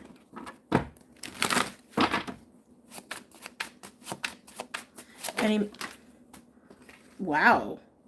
Well, that's quite a first card you get. We have 10 of Pentacles coming out for Libra. I'm getting strong family with you. Some of you, this could be about your career. Okay? But sorry, the glare from the sun, it's hard for me to see what you guys are seeing. With the 10 of Pentacles, it can be about legacy, health, wealth, investments, your future plans, etc. But I keep getting family. Family, family, family, family, very strongly. Or even like family obligations. This might be a theme with air signs, like the burden of obligation and how that's kept you from enjoying life, okay? But yeah, getting something very strong about family here and duties and obligation, almost like a devilish being chained to the 10 of Pentacles or maintaining 10 of Pentacles. So maybe there's like a family business I'm picking up on. Inheritance, I'm hearing the word inheritance. Something that you've had to just be, I'm hearing contract. Oh, I'm getting all kinds of things here, Libra. Chained, contract, duty, obligations to family or family business, family matters, family legalities. These are things that are coming through for you. Wow.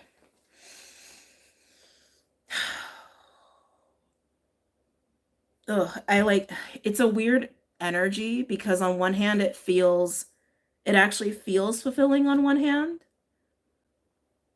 Like honoring family, honoring responsibility. But on the other, it feels like the devil. It feels like your life circulates around this. Your life this is the center of your life or the center of how you operate, and almost like you're not allowed to deviate. Okay. Anything else for Libra?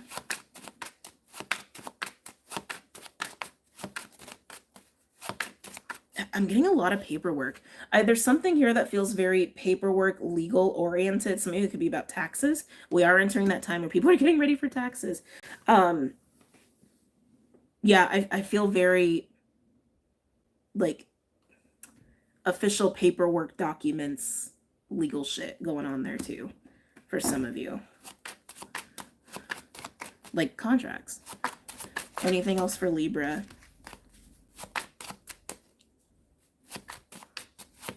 I don't know if you guys are dealing with courts. I keep getting legal. It's very specific.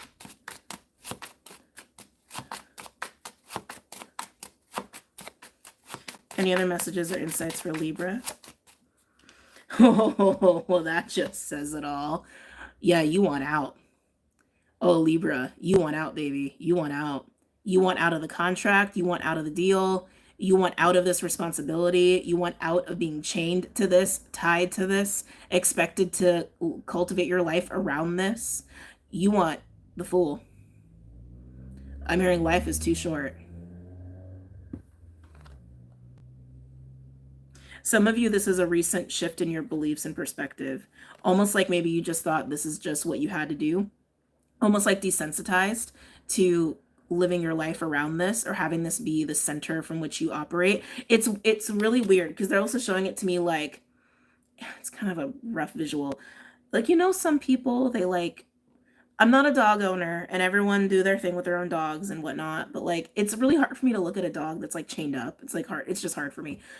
But it has that, they're giving me that visual of like a dog that's like chained to a pole, right? You can only go so far. Your radius is only so big because of this, because of your tie to this.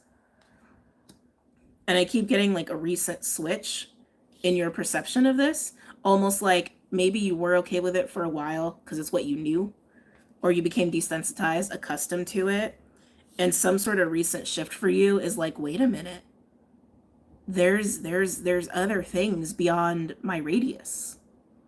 They're saying that's the best way to put it. There's more beyond your radius, and you want out. And you want out. Can I get a third card for Libra?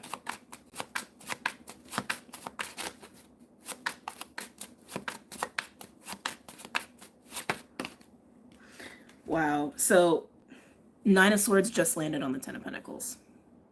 Yeah, you are like, you're over this. It causes you stress. There's a lot of fear here. Some of you are worried about what happens if you do unchain yourself from the pole, so to speak, if you leave your station or your duties or expectation, like what will happen to other people, what will happen to this foundation, what will happen. That's what's coming up a lot. What's going to happen if I leave this behind, or if I decide to not allow myself to be chained anymore, obligated anymore. I keep feeling this concern of disappointment. Some of you could be worried about financial consequences. I'm seeing that too, but you can't shake the feeling of, I want to leave this radius. Can I get a third card for Libra?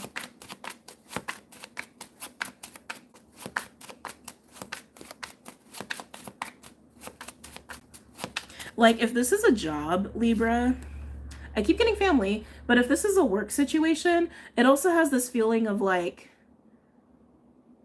questioning what it's going to be like 10 years from now, 20 years from now. Almost like looking around you. Like, I feel like you're looking around a little bit more, and you're having more awareness of your actual situation, where, forgive the metaphor, I'm just trying my best here, almost like a dog that's been really loyal to owners, or a situation that maybe is not all that nurturing or not all that supportive or loving. Like I keep seeing a dog that's just kind of like in a dirty yard chained to a pole, but they expect that dog to be there. They expect that dog to watch the house, right? Things like kind of that kind of vibe, to be honest. And you're finally looking around and you're like, wait a minute. Like, what is in this for me? Wait a minute. If I stay, is that the life I do want for myself? Like, you know what I mean? There's a level of awareness that you're moving into, and you're like, holy shit, this actually might not be great. Can I get a third card for Libra, please?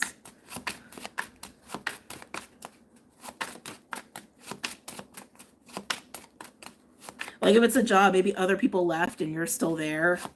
Like, not last man standing, but it's like, wait, why am I doing this? Yeah, beautiful. We end on the Ace of Pentacles. Oh, Libra. Well, that looks yummy. We'll look into that. Your last card, your state of liberation, is the Ace of Pentacles here. Okay, this is a new beginning. This is a very promising new beginning, very stable new beginning. Some of you, this is literally going from leaving a job and going to a new job. But again, I keep getting a family thing here, like worried about disappointment. But whatever this is, it doesn't feel good. It feels very obligatory. But this is the promise of a new 10 of Pentacles. You may have to put some time and energy into it. You may have to figure out how to build it up. But it's new and it's different.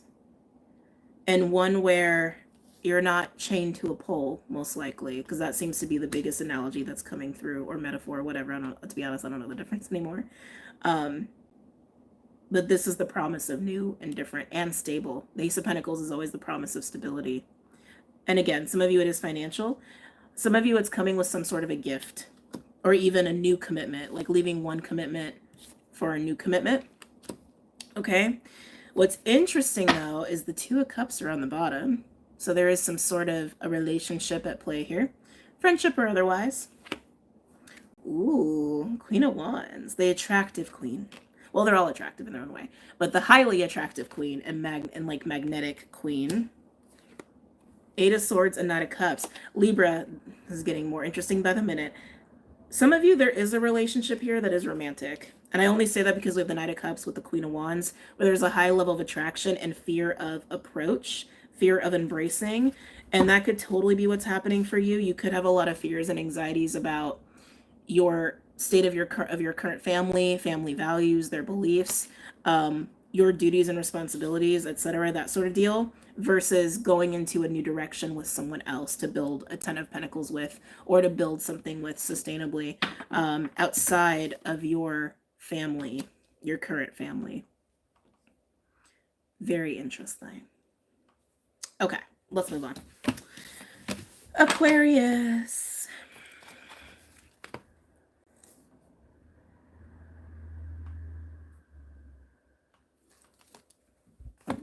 I can't be vulnerable while I'm protecting myself and my child constantly. I'm not a mom, so I can't imagine what it's like to, you know, date and be a mom. Yeah. Yeah, I get it. Aquarius. What's going on for Aquarius? Any messages or insights for Aquarius at this time? They're showing me spiders. Could be working with spider energy. You could be seeing spiders in your home a lot. Spiders co-creative energy. It's the energy of working with creator, okay? And networking and putting things together. Some people look at spiders as omens of like protection or omens of bad things, whatever it is to you. The spider is coming through here.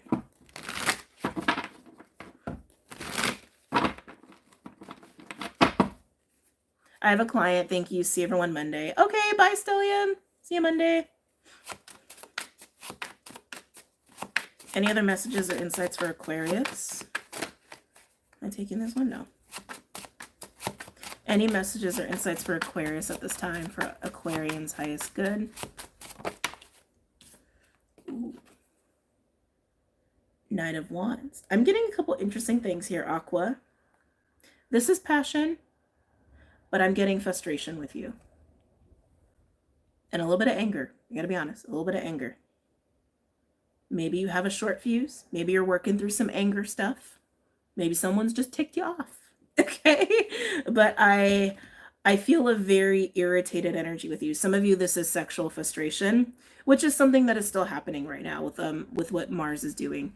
Not to mention Chiron opposing Lilith. That can also bring that out in some people. But why are you so frustrated? You know, it might be similar to, was it Gemini? It might be similar to Gemini, where you don't feel like you have what you want as far as an outlet for your own passion and your own sense of freedom. But I'm feeling it as I'm getting deeper in your energy. It feels like anger, okay? It does feel like anger. Almost like it should be in reverse. You know what? I'm just going to leave it in reverse. I don't read reversals anymore. Yeah, that feels more appropriate. That's how it's feeling.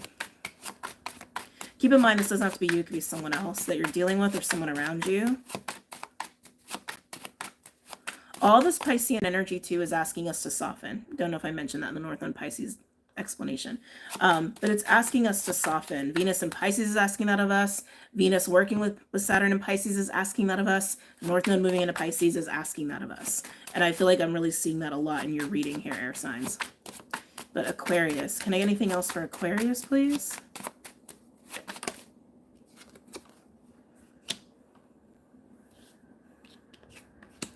Okay. Aqua, you feel a little serious. Almost want to say maybe a little lightning could be good here. Chariot with the Knight of Wands in reverse. Chariot is Cancer energy, and I feel like this level of frustration you're feeling with the Knight of Wands feels a little bit like energy that's trying to go, like almost going to go off like a bomb, is what that feels like to me for you. And I feel like it's going to lead you to the Chariot. Like, you are trying to break out of something is what I'm getting with you, Aqua. Almost like you're trying to break out of a box or break out of a sense of imprisonment and restriction. The Chariot, I feel this very serious, very determined. I need to get out, or I need to get to this point, or I just got to go. I just need different. I just need movement. I just need progression. It's very irritated and it's very serious. Okay.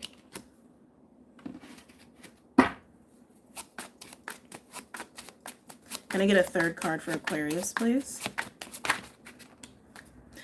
Well, you end up at the 10 of Cups. You do. You end up at the 10 of Cups. This is not the reading I expected, Aqua. You have a very interesting transition between these three cards.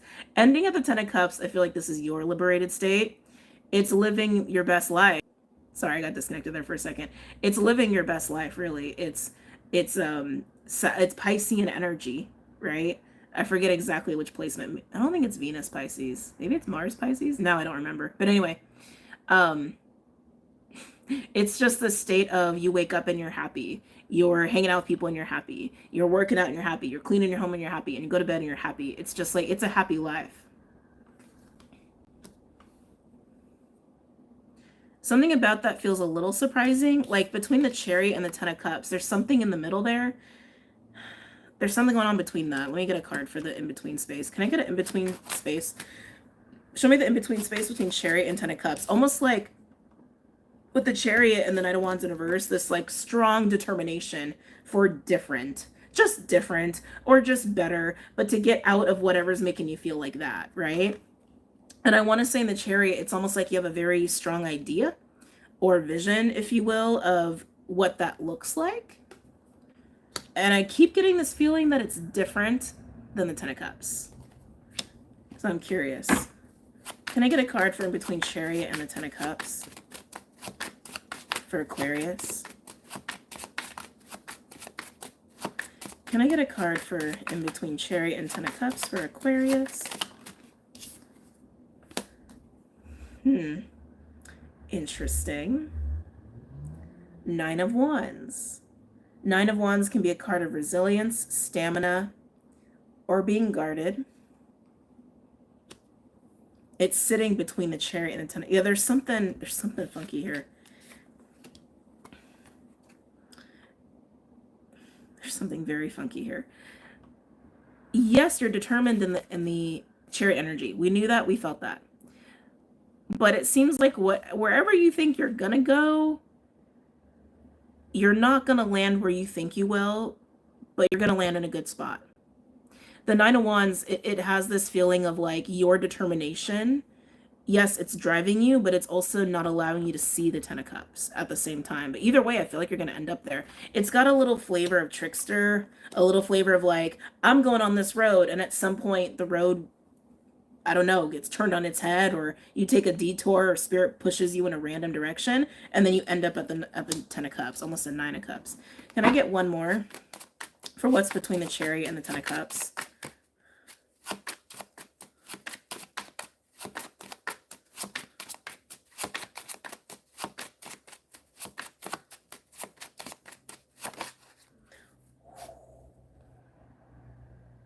Woohoo! Well, that got even more fascinating, didn't it? The Devil with the 9 of Wands is exactly what I was feeling with you. High level of determination and resilience and focus of push, push, push, push, push that way. I'm telling you, wherever you think you're going, it's not where you're going to end up. But the 10 of Cups is available if you want to end up there. The 10 of Cups is available. I just feel like the tunnel vision of determination, it's not allowing you to see it properly. Can I get a card for the 10 of Cups? But I keep feeling like you're going to end up there anyway. Sun. Tell me about the 10 of Cups. Freedom! The Fool's coming out for everybody. I love it. I love it. I love it. To get to the 10 of Cups, it requires you to let go. It requires you to be free. I'm almost wondering, Aqua, with where you've been at, if maybe you've... I keep feeling like Spirit's been like... like with you in this reading. I'm almost getting, I'm going to pull a card to see if judgment comes out, but I'm almost getting the feeling like wherever you've been at, where you've been frustrated and sick of it, it feels like it's almost been pressure. Like you've been under pressure and restriction so that you can learn to get into the full energy. So you can learn the Piscean lesson, right? Of letting go and being a little bit more mutable and adaptable and being open and letting go of expectations. Because I keep getting, you've got some expectations here about getting out of where you're at and going in a specific direction, all fueled by the Nine of Wands and the Devil. And so, again, you may think you're going a certain direction, and I feel like Spirit's going to intervene to make sure you learn to embrace the full of the Ten of Cups. Can I get a card for the Knight of Wands in reverse? Tell me about this boxed-in feeling for Aquarius. What's going on in this situation for Aquarius with the Knight of Wands in reverse? Oh, well, a bomb's going to go off, that's for sure. The Tower and the Ten of Swords. I feel like you're inducing the Tower because you can't take it anymore. That's what this feels like to me. That's totally what this feels like to me. And that's what I was getting. I'm like, it feels like a bomb's going to go off. And that Tower, yeah, bomb going off, leading to some sort of ending and some sort of chaos. And I do feel like you light the match. Or like you literally are the bomb that goes off. And then you're like, yeah, I'm free to go in the direction I want to go. But it's, again, shrouded by the Nine of Wands and the Devil. Yeah, just be careful here, Aqua. I do feel like the whole point of where you've been at is to teach you how to be the Fool, teach you how to let go, teach you how to be open and adaptable, away from your expectations. And in that you will find peace. In that you will find the Ten of Cups. Okay? But yeah, you're totally lighting a bomb over here. Okay? You're blowing up the box because you don't want to be in the box anymore. Wow. Okay. Moving on to another element. Who do we have left? Fire and water? We're going to go with fire.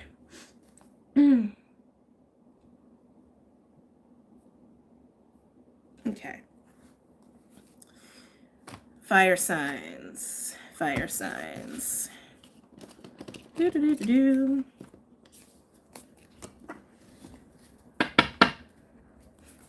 Oh, Lord. What? Are you worried about fire signs? I was expecting water, too. I almost did, and I'm like, no, I'm feeling fire. Fire feels very strong. All right. Aries, Leo, Sag.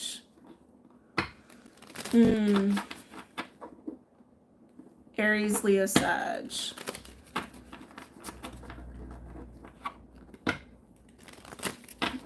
Any messages or insights from my fire signs? Aries, Leo, Sagittarius.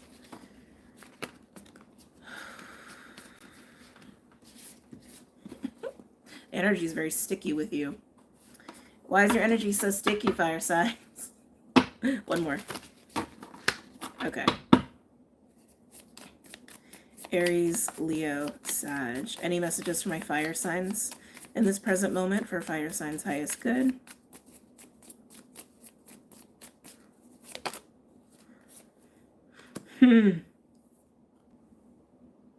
Thanatos.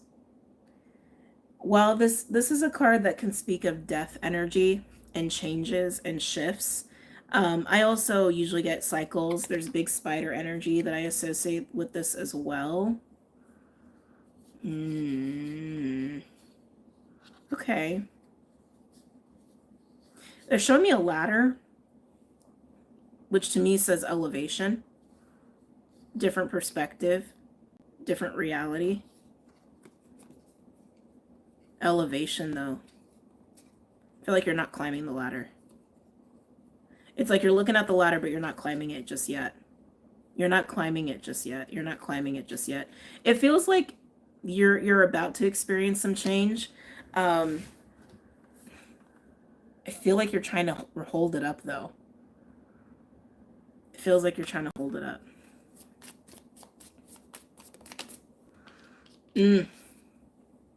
Warrior. This is a card of fearlessness. This is also a card of rising to the occasion, waging war when needed, which is also just seeking out what needs to be destroyed. I feel like you are actually embodying the destructive force here quite a lot, fire signs, but I'm feeling a hesitancy on your end. I'm feeling a hesitancy. Almost like you know that there's a call to take action in some way, but you're taking your time. You're taking your time to answer that call. One more for my fire signs. For Aries, Leo. Yeah, you are. You're taking your time. For Aries, Leo, Sag. Wow, I haven't seen that card in a bit. Venom. A situation requires your attention. That situation could be a minor thing. It could be a major thing. All right. But Venom here, I feel like, is really confirming that this needs to be taken care of, whatever this is for you. To get into that space where you handle business. You take care of the unhealthy thing, the toxic thing, the malignant thing, and you do what you got to do to bring balance and order. To do that, you need to seek out and destroy. That's what that's feeling like to me, which is just handling it. Again, this could be something very minor in your life or very major. You know your life better than me, okay?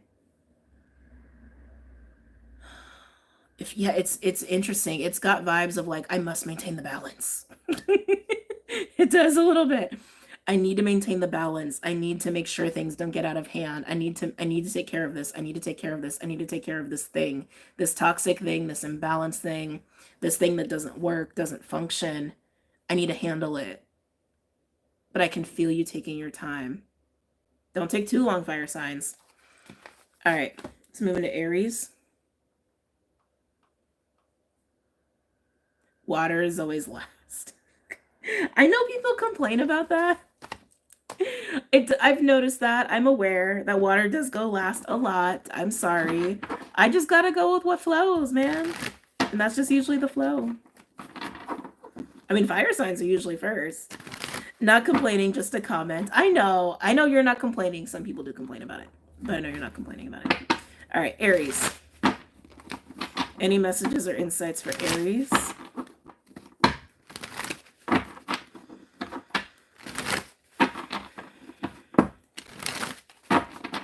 Any messages or insights for Aries? Again, I'm getting the same vibes with you, Aries, that I already got with the collective for fire element, which is needing to handle business, okay? Some of you, that's like very literal, like in your work, in your profession. I'm also getting this protective energy. Yeah, it feels like for fire signs, it's like you're carrying the archetype of destroyer, warrior, protector, guardian is what I keep getting for fire signs right now. But Aries, with you, it's like, how do I want to say this? I don't think you're hesitating as much as the other fire signs. I feel like you're on it. I almost want to say laser focus.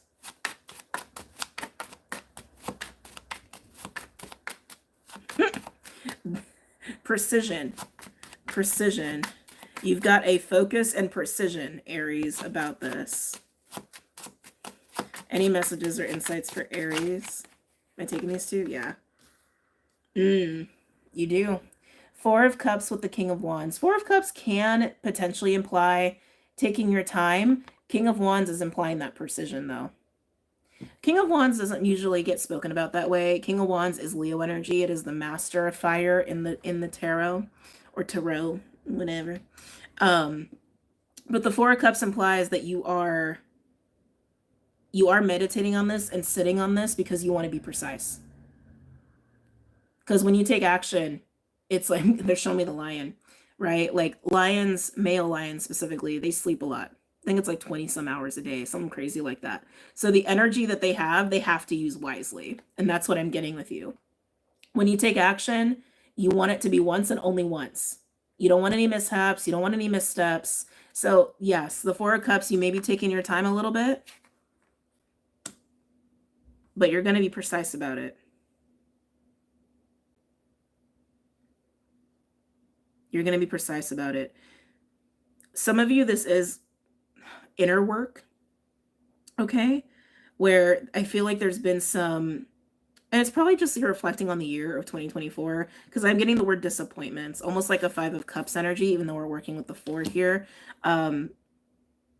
Yeah, like bad cups or bad apples, bad experiences. Just, yeah, malignant is also where that's coming through, and you don't want to repeat that.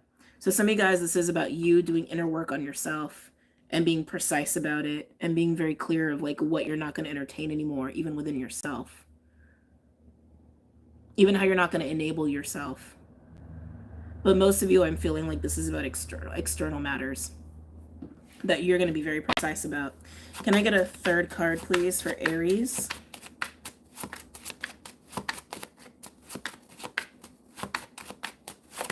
Yeah, I'm hearing you're definitely letting go of disappointments, not spending any time on that. Oh, Aries. Okay. Who else had the 2 of Cups? Who was it? Do we remember? It wasn't Aqua. Oh, Libra. It was Libra, right? I think it was Libra. Look at your next cards. 2 of Cups and the 10 of Cups. Well, isn't that lovely? This is harmony in your tribe. Okay. It could be just one relationship. Absolutely. But it's harmony in your tribe. Yeah, Aries, it feels very much like you are in this like protector mode a little bit. And you're like, all right, let me take time to suss out what needs to be taken out, what venom needs to be uprooted, and I'm going to be precise about it so that all is well in my tribe. That's how it feels. So even if this is business related, it's affecting people you care about. You're looking out for the people you care about, and it could be with just one person in particular. Because yeah, 2 of Cups and 10 of Cups, this could absolutely be a partnership for you, Aries, and just really wanting to protect that, uphold that. Okay, very nice. Okay, it's pretty clear. It's pretty clear. I don't feel I need to go any deeper. It's very crystal. All right, let's look at Leo. Are we over Aries? Question mark. Well, we did just do Aries. Okay, let's do Leo now. Leos, how are my lions doing?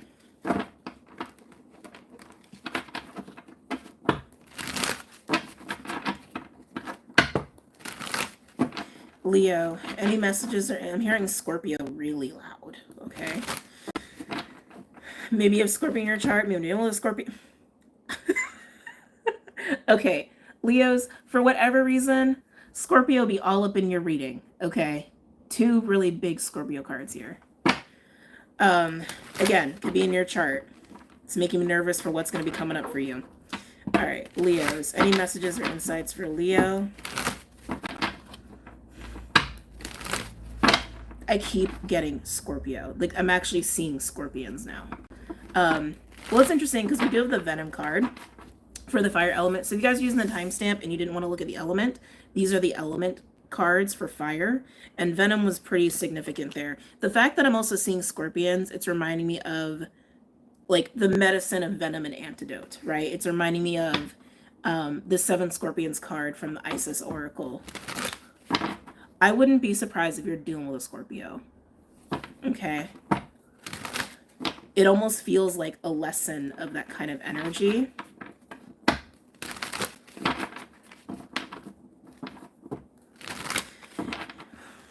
All right, so Leos, what I'm about to say, take it as it resonates. Okay. I am getting a lesson of the venom of words, is what I'm getting. This is something you could be coming into awareness of about yourself, or even about someone you deal with, okay? How someone is probably not as careful with their words as they should be, whether that's you or someone you know.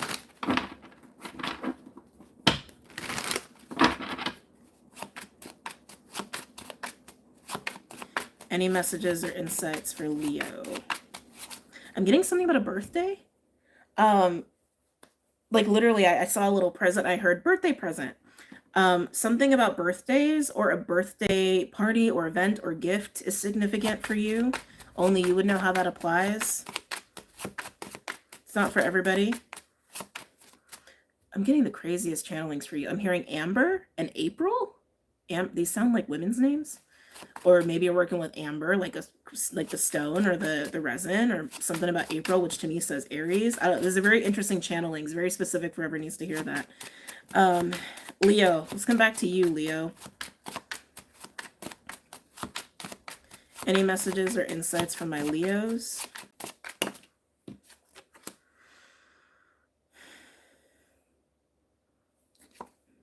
The Tower. Scorpio energy.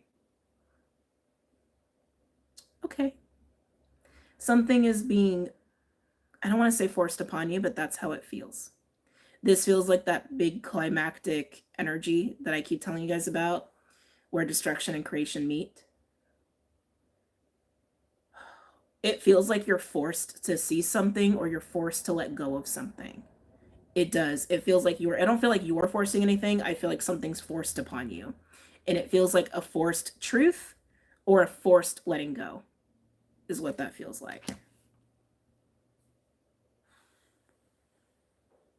Okay. Anything else for Leo? Two of Pentacles. I want to give you a hug. I want to give you guys a hug. This is trying to find balance. This is trying to figure things out after the Tower. It feels like, to be honest, it feels like scrambling, Leo. It does. And keep in mind, this doesn't have to be you. It could be someone around you. But it does. It feels like scrambling after you're forced to see something, or you're forced to let something go. And it feels like you're scrambling to try to recover or find your balance in all of it. Can I get a third card for Leo? Leo, I think we're going to spend some time on your reading here. Okay, it's making me want to hug you. Can I get a third card for Leo?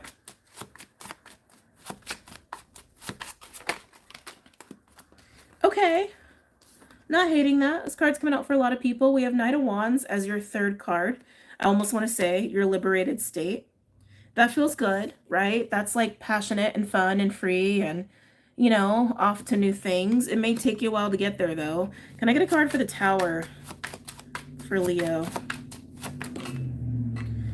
Oh, jeez. King of Wands. That is your court card. King of Wands is confidence. King of Wands is a leader. King of Wands is usually a boss. Can take initiative. People usually really like the King of Wands. They're usually very popular and or attractive. It is very you.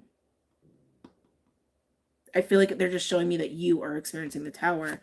Can I get a third card for the Tower, please? Show me the context of this Tower. Show me the nature of this Tower, the context of this Tower for Leo. Huh. Six of Pentacles. This feels like a call for help or a call to help. I keep feeling like you're the one experiencing the Tower. But King of Wands and the Six of Pentacles, that is a very, very, very generous energy. Okay? So take it as it resonates. But I keep feeling like the Tower, when it hits, it hits. Like, it feels very in the face, very sudden, very unexpected. And with the nature of it being the Six of Pentacles, it's like the nature of the Tower is something about the way we give and take with people.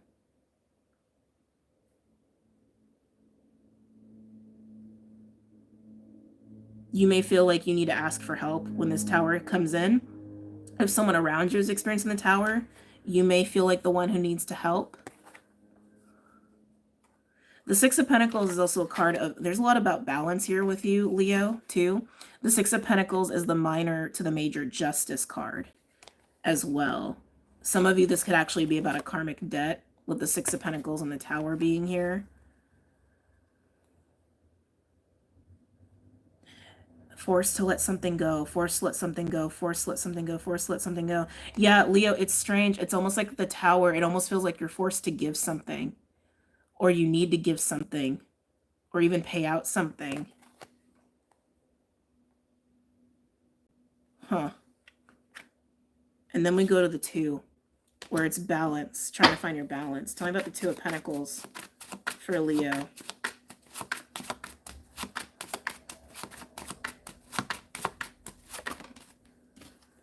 Eight of Wands. Communication, movement, fast movement. It feels like you're trying to find your footing in the chaos. That's what that feels like. Can I get a third card there for the Two of Pentacles for Leo?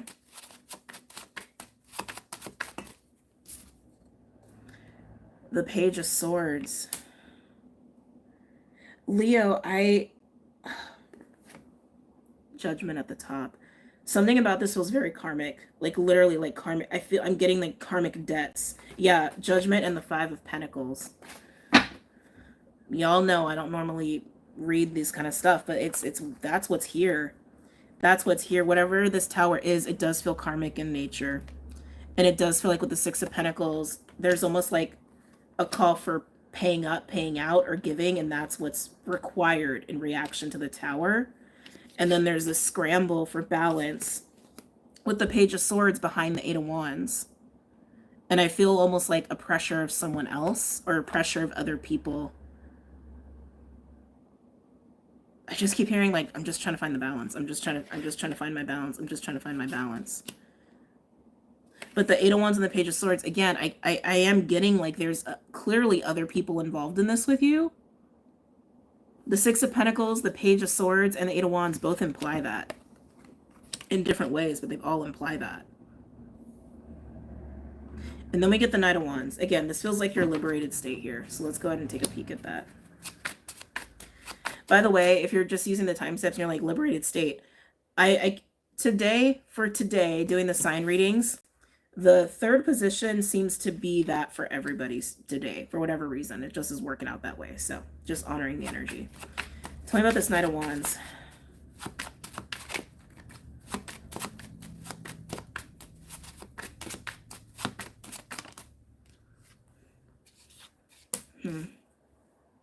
Page of Cups, Five of Wands at the bottom. Almost feels like apologies, actually. Especially with the Five of Wands being there, conflict. One more for the Knight of Wands. Whoa. Empress. Leo, however the Tower happens, it does feel kind of big. It does feel like just being forced upon. It almost has the flavor of conflict. But the result is balance, but it feels like the balance is being, like someone's being forced to provide balance or forced to pay something is what it actually feels like literally giving up something financially. And then there's a scramble that happens after, and there's a little bit of drama that continues, but the ending of it all is this very honest, almost like apologetic exchange. And there is a freedom that comes with this. But having the Empress involved in this as well, whether you're the Empress or someone else is an Empress, is the Empress slighted here? It almost feels like the Empress is getting paid. Or the Empress is the one like receiving, the payment. I almost want to say receiving the karmic payment. This is interesting. Some of you guys, this could be about a divorce. With Six of Pentacles, Empress, the Tower, and the King of Wands, with the pages tied into this. Yeah, some of you guys, this could be about a divorce or some kind of settlement. But whoever is receiving from the King of Wands out of the Tower, I want to say they are the Empress. But I want to say there's some sort of just recognition that's happening here at the end of everything. And it does feel relatively quiet and relatively soft compared to the Tower and compared to the scrambling and the immediate aftermath. This is a crazy reading. I want to get some Kipper Lenormand on you. I know we're spending a lot of time on you, Leo, but like, you've got the most intense reading, and I just want to make sure you're okay. I just want to make sure you're okay here. Even the fact that Scorpio is coming up, you know? Definitely a very karmic sign. Tell me more of what's going on here for Leo. Can I get a card for the Tower, King of Wands, with Six of Pentacles?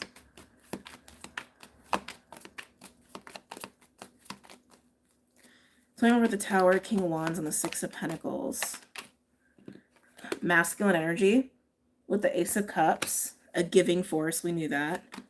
One more for the Tower, King of Wands, and the Six of Pentacles. Distant horizons. Distant horizons can be a card of fantasy and illusions. Could also be a card indicating travel or distance. With a feminine energy, with a receiving energy, Ace of Swords. So, okay. Yeah, Leo, I feel like this is confirming that there is something happening between you and another person where someone is forced to pay or forced to give, forced to make something right here with a feminine energy, with an Empress. Gender does not apply here. The distant horizons implies a big gap in like physical space or even reality. Like there's illusions. There's illusions going on here. I think that's why the Tower's coming in. The illusions of the person that is needing to pay or needing to make things right is shattered. Shattered. Talking about the Two of Pentacles, Eight of Wands, and the Page of Swords. More imagery of ships. With the Ten of Swords, this usually implies some sort of ending. Could also imply travel, but I'm feeling an ending there. Talking more about Two of Pentacles, Eight of Wands, and the Page of Swords.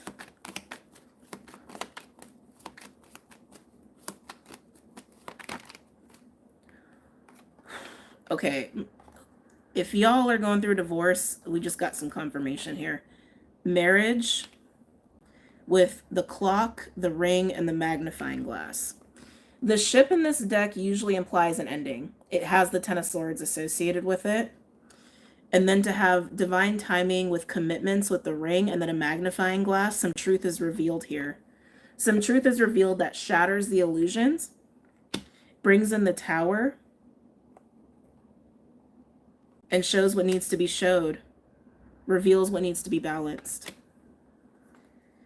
All right, let's look at how this is ending here. Just quick clarifications. Like I said, this feels softer. Feels like a soft recognition. Talking about Knight of Wands, Page of Cups, and the Empress. Let's see here. Sudden wealth. Interesting.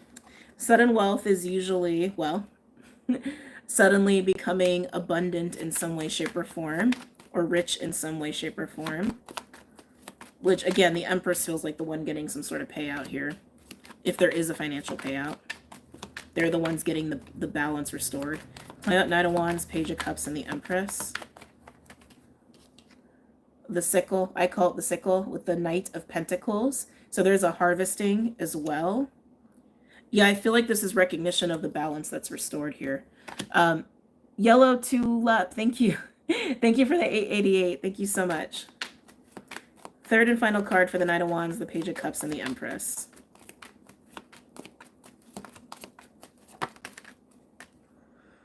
Interesting.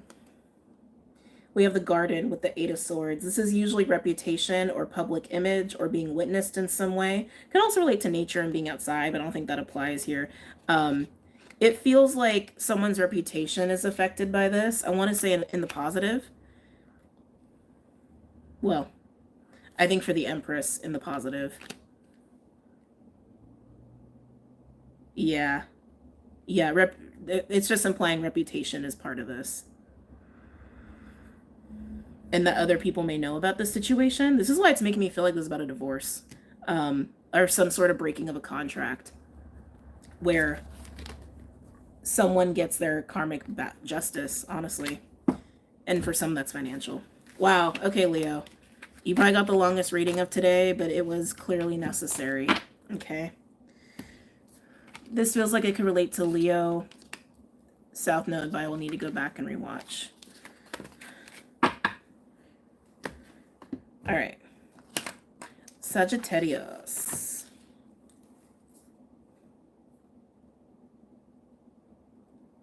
Okay. Saggies. Saggies.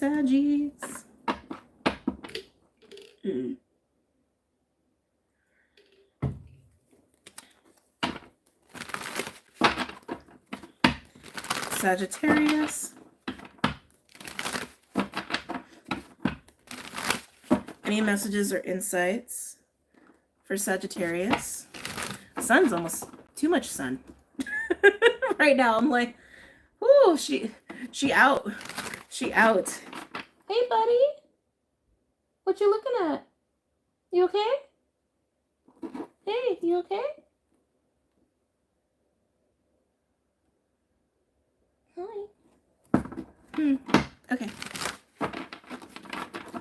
Any messages or insights for Sagittarius?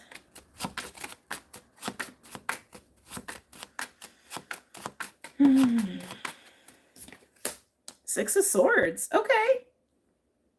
All right. Well, very nice. Nothing wrong with that. That's a very peaceful energy. This is forgiveness. This is ease. This is peace of mind. This is moving into a more peaceful time even. Could also indicate travel. Okay. Any other messages or insights for Sag?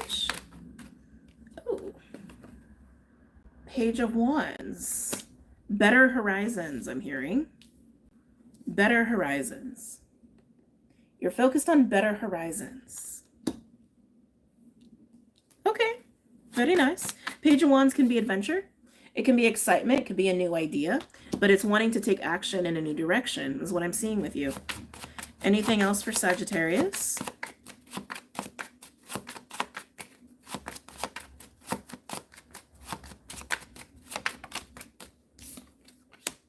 Okay. Are all the fire signs except Leo going to be really easy today? Ace of Wands, again. You're excited. You're excited. You've got some ideas and you want to act on them. It's very clear. And it's in a way that makes you feel really good and really at peace with things and at peace with yourself. And you're just excited to do that. Very nice. Okay. I like that for you. Can I get a third and final card for Sagittarius?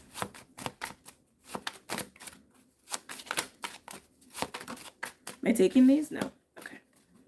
Can I get a third and final card for Sagittarius? Where did he go? Oh, he's eating.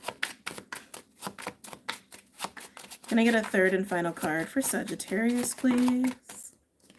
You get two. Oh, God. King of Wands is coming out for everybody. Oh, geez. King of Wands and the Ten of Swords.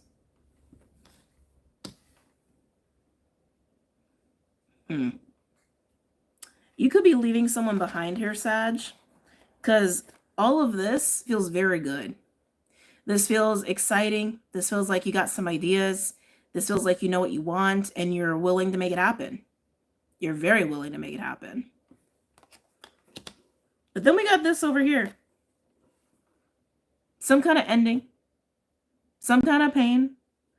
And it does feel a little bit like the King of Wands is watching the page bounce, to be honest. This could be about a parent-child dynamic.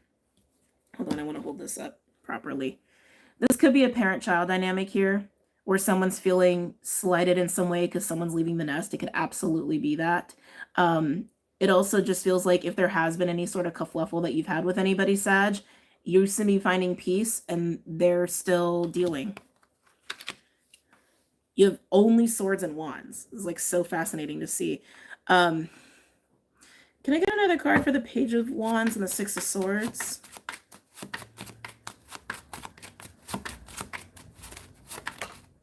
Wow. Nine of Pentacles. Yeah, Sag, I feel like you are the page over here, and you're just going off into new horizons. I do. You're going off in a direction that feels really good. The Nine of Pentacles implies independence as well. That you feel confident about this. You feel great about this. You feel very stable doing this. And it feels very free. And again, independent. Very independent. And they got a king over here that's just watching you. Can I get a card for the King of Wands and the Ten of Swords?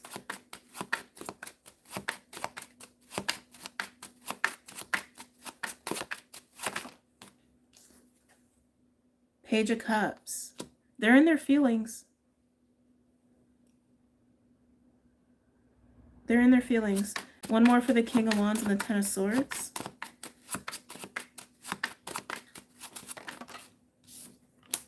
Yeah, they're really in their feelings. Five of Cups. Oh, Saggy. Whoever this is, They feel hurt. They feel sad. I think they may even want to like say something, but whether they do or not is another question. They want to, but you are just off. I mean, look at you. You're just like you're off in your own Saggy land over here and very in a very good standing with yourself. There you've got some gratitude going on. You got some appreciation going on. And they're just there feeling like you left them behind. Feeling like you left them in the dust. Again, this could be a parent-child dynamic with the King of Wands and the Page of Wands. That is like a parent-child directly, even in the elements. Let me look at the Ace of Wands in the middle here. Tell me about the Ace of Wands. Some of you, this could be somebody that you were maybe planning something with and you decided to go on it on your own. Tell me about the Ace of Wands for Sag.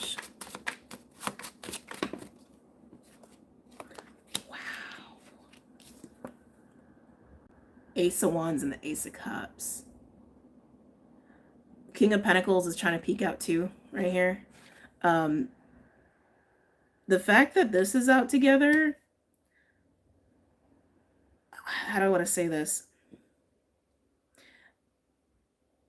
I'm not going to say you're off and you're not coming back, but you're clearly just starting something that is going to be a new chapter for you, or something new that you are excited about and you have a lot of love and passion for. You have a lot of emotional investment and a lot of general excitement. One more for the Ace of Wands and the Ace of Cups.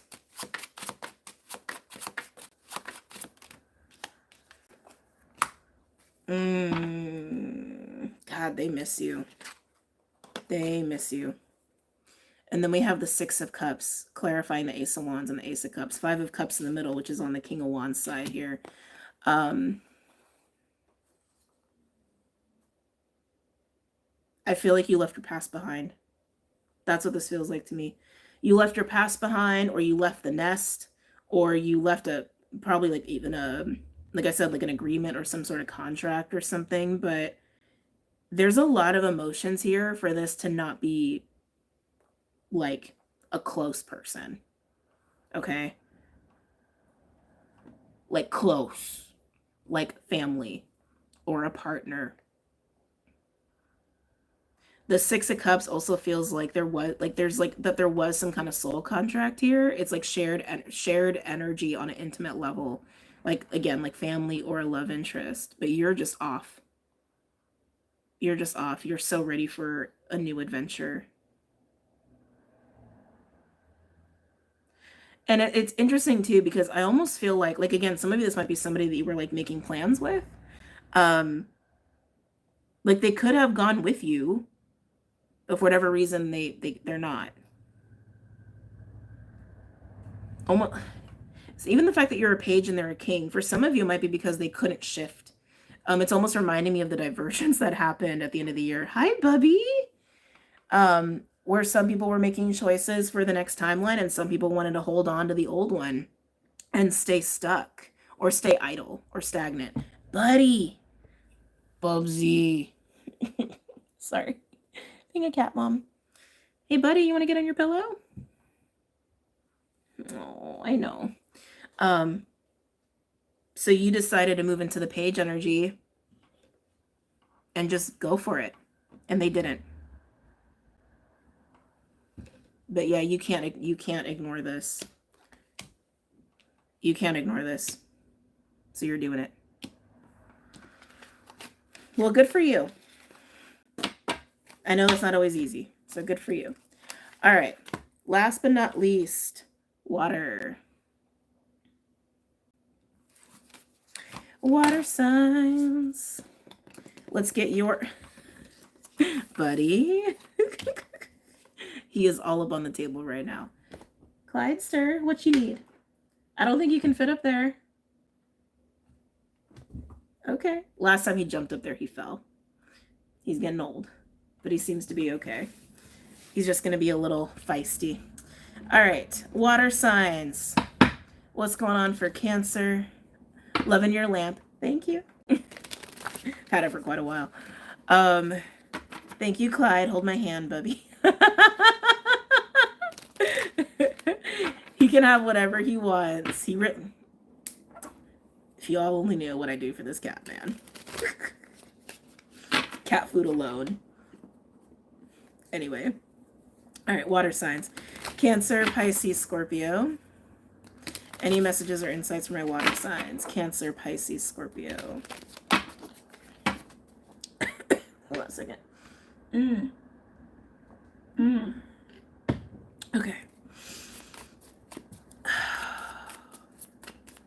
Cancer, Pisces, Scorpio. What's going on for my water signs?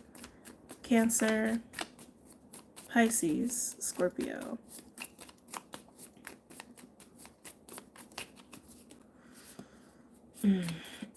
Water signs. I'm actually getting a little bit of like,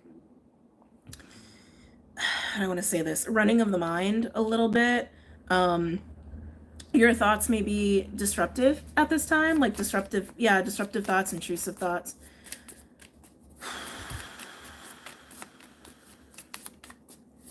Okay.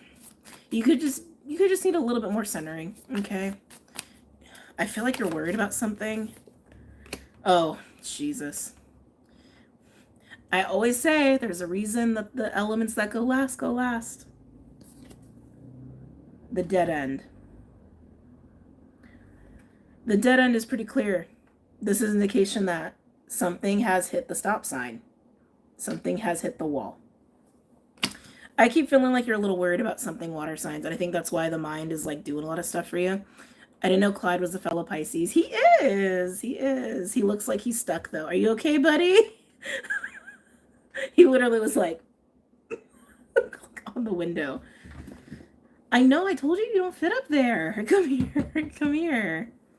Oh, it's okay. It's okay. I know. He's a little peeved with me too. Hold on, let me just get him. Get off the table. Thank you. Okay. He's a big daddy. He really is. He really is. All right. But yeah, something's hit the wall, water signs. And I think it's just got you in your head. All right. Cancer, Pisces, Scorpio. Interesting. And then we have the medallion. Why does this feel like the epitome of when one door closes, another one opens? Look at that. Look at that. That's what I'm feeling with you. And maybe the other door hasn't opened yet. This could be why you're kind of in your head. I want to say this is definitely a time to practice a little faith and a little patience and a little presence, okay? I'm not saying, like, just wait for a door to magically appear. It's not what I'm saying. Do what you got to do to be okay. Do what you got to do to, like, you know, keep the bills paid, keep your sanity, things like that. But that's what I'm getting here. When one door closes, another one opens. It might just take a minute before that second door opens. Can I get a third one for my water signs? Whoa. Oh. Jeez. The storm and the offering. There's that disruptive climactic tower energy coming in there. Storm and offering. This definitely feels like something being taken or relinquished, right? Closing the door with the dead end, and then one will open. I love that offering and medallion are here too with this like door closing, another one opening analogy with you, because offering, when we make an offering, we're making a sacrifice. And when we're making a sacrifice, for those who don't know, it's to make something sacred. That's why it's called a sacrifice. When you relinquish something and you give it up to the ether, give it up to God, it comes back to you in another form or in a new way, in a changed way, in a healthier, more balanced, harmonic way, if you will. And I feel like that's what's happening here. Whatever the dead end is for you, whatever you are letting go of, relinquishing, or whatever is being taken from you, or the door is being closed on you, whether it's voluntary or not, basically is what I'm getting at. Although the offering kind of implies voluntary, just saying.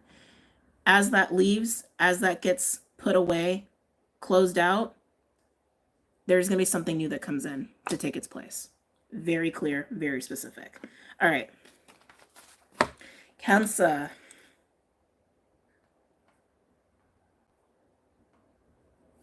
Okay. Crabby crabs. How are my crabby crabs? Cancer. Any messages or insights for Cancer? Immediately off the bat, Cancer, I'm hearing misunderstood. Feeling like you've been misunderstood. And this can happen with Cancers. I'm getting aloof is what I'm getting. Almost like maybe you've been perceived as like uppity or aloof. Even high maintenance potentially. Cancers can come off that way. But I will say most Cancers, highly evolved Cancers, are not that way. Yes, I have a timestamp for water. It's just immediately what I was getting with you and your energy. Any messages or insights for Cancer at this time? They're showing me the Death card. We'll see if it comes out. Makes sense if the Death card comes out here. Cancer. Cancer. Yeah, Cancer, I feel like there's been masking going on, whether it's you or someone you've been dealing with, or it's just like something has been not fully seen, not fully recognized, not fully acknowledged. Like, again, like like being misunderstood or being misjudged, projected on even for some of you. Am I taking these? Let's go. 7 of Wands, Mars, Leo energy. This is confidence, bravery. It's also willing to fight. Okay? Sometimes it's defensiveness. You may have had your wall up with someone, Cancer, or someone could have had their wall up with you. I just keep getting like shit's going on behind the 7 of Wands is what I'm gathering. I'm hearing this could have been easier. Yeah, I like someone's throwing up the wand is how I want to put it. Like throwing up the wand almost like to cover their feelings or because they're projecting. It's like something is not understood and something is not seen in its true light. Whether you're the one that's like seeing someone's like defense mechanism or the other way around. It does. It feels like defensive or like protecting oneself. It doesn't feel like fighting for something. Anything else for Cancer? High Priestess coming out for you. Actually, you're the only one to get that so far. This is very interesting too. Could be a lot of masking on both ends. Just got to be honest here. Because High Priestess sees everything. Right? High Priestess sees everything. But High Priestess is also very quiet. High Priestess sees everything, but they might not say a word. Right? 7 of Wands is like defensive, guarded, right? But there's a lot going on behind the 7 of Wands, making someone get in the 7 of Wands. So this is very fascinating to me.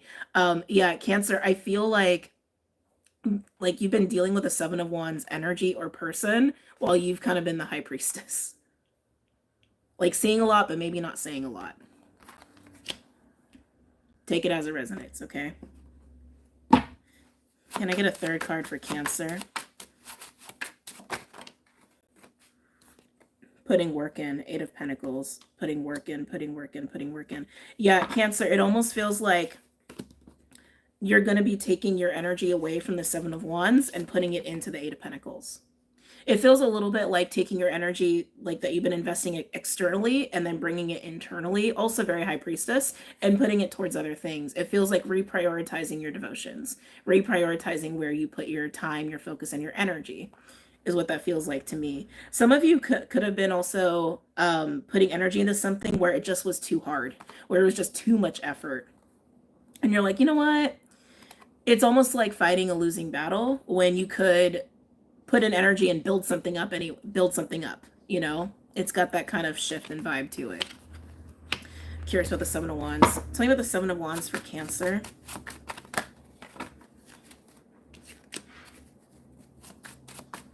Tell me about the 7 of Wands for Cancer. Whoa.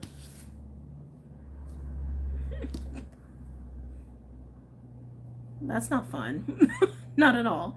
Seven of Wands with the Ace of Cups. This is like, yeah, like someone trying to protect their heart, or even like keep out Ace of Cups energy, like keep out vulnerability, keep out the energy of like love and emotion. It feels like literally someone like trying to like push away Ace of Cups energy. That's what it feels like to me, or protecting their own. That's kind of what I was getting with the Seven of Wands. Like there's a lot behind the Seven of Wands, but it's coming off as guarded and defensive. Can I get a card for the High Priestess? Almost accusatory. Again, misjudgment. We have the Page of Pentacles with the High Priestess. Yeah, again, I feel like you're aware of everything I'm saying just seems like confirmation for you if you're the High Priestess. Buddy, you're so restless. Oh, you tired sleeping? Sorry. High Priestess with the big. Hey, no. We're not breaking things today. No. You've broken too many things. We're not breaking anything today. Sorry. Okay. High Priestess with the Page of Pentacles. Yeah, again, I feel like your focus is on what can I invest in that's a good investment. Page of Pentacles is loyalty, it's integrity, it's trust. It's looking at investments, it's planning and thinking about investments. It's also a card of study. Some of you guys could be no.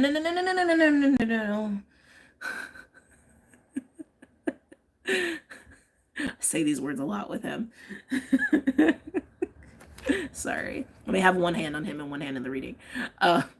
This could also be a card of the student. Some of you guys could be spending time studying something and cultivating a skill to put to work later. And it feels like you're just trying to shift your focus to yourself, or shift your focus to what you can tangibly invest in that would be a good investment. Some of you are just investing in self, period. Talking about the Eight of Pentacles.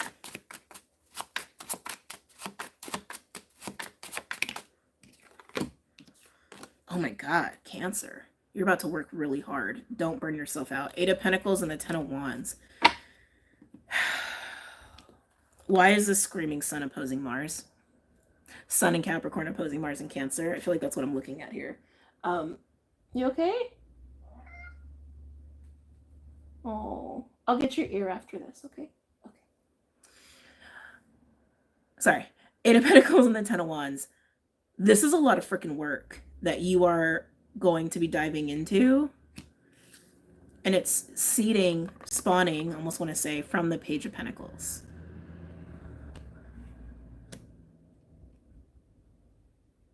It's intentional. It's a lot of freaking work. And it may have a good payoff. Interesting I said payout. Just balance, Cancer. Balance. Like this could turn into burnout really quickly. Okay? It's so weird. It's like even getting into that, I'm like, oh yeah, I forgot. This is like on the board. Whatever this is, you're shifting your focus away from this. If any of you have a tendency to be kind of guarded here when it comes to your heart, this could be your reaction. Almost want to say this could be your coping mechanism to go into your shell. To go into your shell, to focus on you, put time and energy and money into like your home, into your finances, into what makes you feel stable and secure and safe, because that's a very Cancerian thing. Cancers need to feel safe. They need, like we all do, but Cancers rule emotional stability and safety. And so if you don't feel emotionally safe, which I think this could totally create that, okay? Seven of Wands, Ace of Cups is kind of the epitome of, I don't feel emotionally safe. I need to feel emotionally safe now. Or if you're dealing with somebody like that, it can make you feel like, oh, I'm not safe with this person because they don't feel safe with me, right? That could push you deep within to your world and into yourself. All right, I'm going to get another card for the Seven of Wands and the Ace of Cups for Cancer.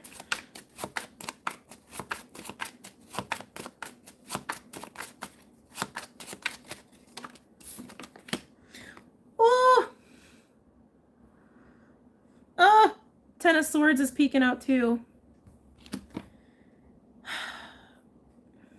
All right. So Cancer, like I said, whether you're dealing with another person or not, I think a lot of you are in this, but the Seven of Wands, Ace of Cups, and the Seven of Swords, that looks like defensive, trying to protect my heart, sabotagey stuff. It just does. It just does. Whether it's you, someone else, or both of you. Okay? And again, when a Cancer doesn't feel emotionally safe, shell. Shell. I'm going to get another card for this. I'm curious about this work you're about to dive into. Where did the deck go? Oh. So I have the 8 of Pentacles and the 10 of Wands for Cancer.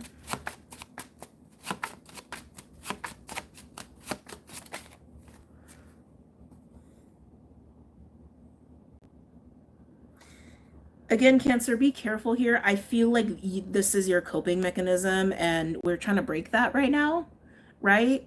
So, God, how do I want to say this? Remember what I said about this week before I show you this card. Remember what I said about this week. There's still a lot of a beautiful potential for the new. New and supportive and easy, abundant and fulfilling experiences, opportunities, relationships.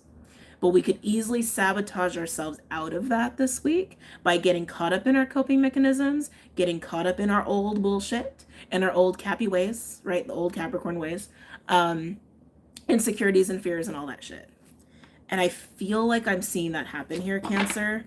So please be careful. I mean, this kind of screams that. And maybe it's not just you. Like I said, it could be you and someone else. But what came out over here? 4 of Cups with the 8 of Pentacles and the 10 of Wands. Whatever you're thinking about doing in investment-wise in your shell, whether it's investing in yourself or projects, it's just an idea, right?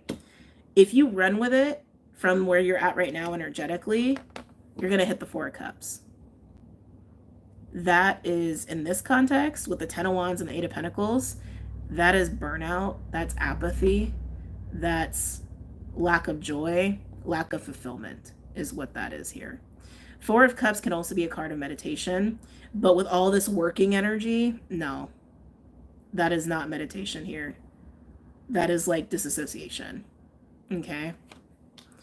So if you're resonating with this, Cancer, I encourage you, okay, to explore this within yourself a little more. Okay. You're in High Priestess mode. You can do that. You can do that, or you can take all that energy and do something else with it and see where it leads you. Or you can observe this for what it is, especially if you know you're the one who's being guarded, okay? Or being defensive or whatever. All right? Okay. Let's move on. Whew. Scorpio.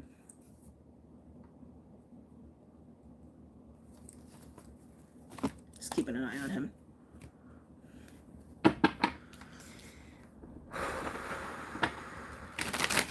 Scorpio. Any messages or insights for Scorpio? So immediately I'm getting something that I got in the Sag reading. I did Sag a couple days ago. That should post next week here on YouTube. It was a lot about blood. I know it's a trigger word for some people, so I'm just going to say it again. Trigger word. Okay, coming up here. A lot about blood, and that just came up for you. You are neighbors, so not shocking. Blood as a symbol is about life force, okay? Literally, like our vitality, okay? Amongst other things, but that's mainly what it's associated with. I was seeing a lot of just like white, honestly, and I was like, oh, you may be in a very like, I don't know, get in a very clean energy or detoxing or whatever, or cleansing. And then I kept seeing blood, and I'm like, what is going on here? So I'm curious. Any messages or insights for Scorpio?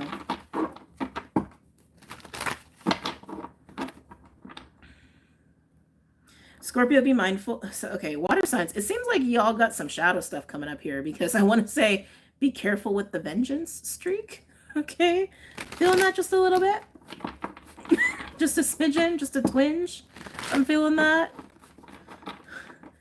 Like, not to be all dramatic, but there will be blood. It's like kind of what I'm feeling with you. Very Sekhmet. That, okay, oh my God, that's what it is. I'm feeling really strong Sekhmet with you. Sekhmet could be coming up.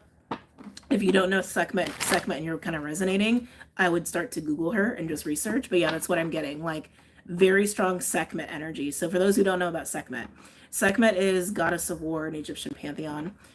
She is also one of Ra's right hands. A lot of variations in mythology. That's the mythology that I resonate with and ascribe to. She is known as being very bloodthirsty, like literally, like craves blood and destruction. Actually, this is very interesting because I feel like this is touching on those themes of destruction and creation. Because the lore that I resonate with this Egyptian pantheon, is that she, like, that's who Sekhmet is. But at some point, they realize they made too much of a good destructive machine, and she needs to be wrangled in. So Ra basically gets, I'm pretty sure it's Horus, gets Horus to get her drunk with beer that's like stained red to make it look like blood, right? To lull her to sleep, and then she transforms into Hathor, the goddess of love. So war and love kind of being the two sides of the coin here in your theme, but also along the lines of destruction and creation. Okay. You've been pulling from the Kali deck.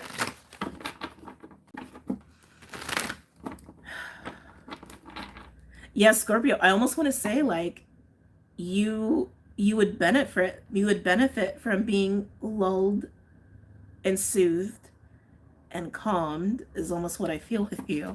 Almost like a very nurturing masculine kind of energy here. All right. Like Horus, a Horus like energy. Okay. Any messages or insights for Scorpio? Interesting. So the Four of Wands just came out. It did come out in reverse. Thank you, Alejandra. I do readings for individuals, but I'm not open for readings just yet. I am very slowly pacing, trying to find my groove and routine in my new space. And my team keeps encouraging me to like embrace this Piscean, take it easy, ease into it. So I've just been embracing that. But when I do open for readings and stuff, I will announce, I promise. But Four of Wands coming out, and it did want to come out in reverse. Sorry, excuse me. I'm getting the root chakra pretty strong here. Very strong. Like unstable root or unstable foundation. I feel like this is what you're working through, Scorpio. Almost wanted to call you Sekhmet. I feel like this is what you're working through. I feel like you're working through fears and insecurities of unstable foundations, unstable relationships, unpredictable relationships, unpredictable foundations. Almost like, yeah, this feels deep. Actually, Scorpio, this feels a little deep. Some deep wounding. Some of you, this is past life shit. It's not even about this incarnation. Of foundations and relationships that should be predictable and are not. That's what I'm getting with you. That's something I feel like you're working through here. And I want to say there's a lot of anger. I want to say there's a lot of anger. A lot of anger. Again, Sekhmet. All over your energy right now. Anything else for Scorpio?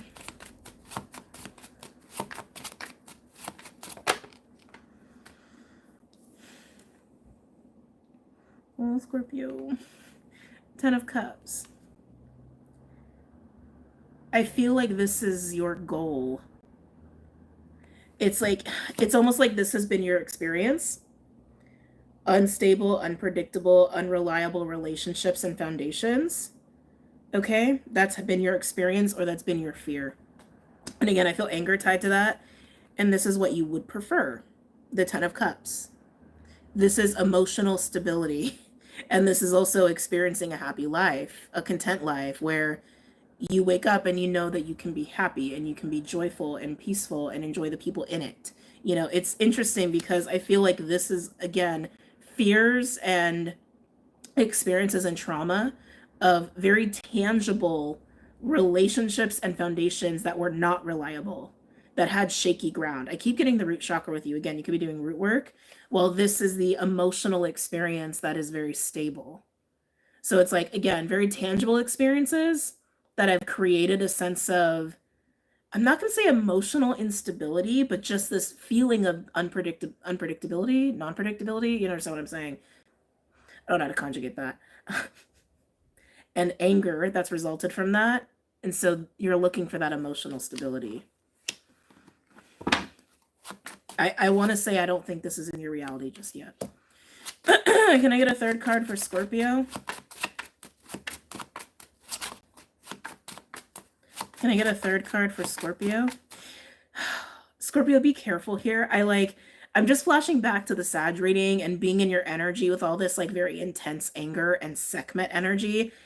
And the whole blood imagery. In the Sag reading, something that I kept getting was like, to have restoration or have some sort of balance be restored, like blood needed to be shed, and not in a bad, crazy, fearful way, but almost like, I'm trying to explain this.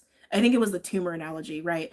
Like if you have to go in and remove a malignant tumor, you actually have to cut into the body to do that. And it is kind of the sacrifice you make for that restoration, right? To have balance restored. Like that's kind of what I was getting. And I was even getting vibes of like the Scorpio eclipse, the Scorpio eclipses back in 2022. Like around that time, I didn't know a single person around those Scorpio eclipses who didn't lose something.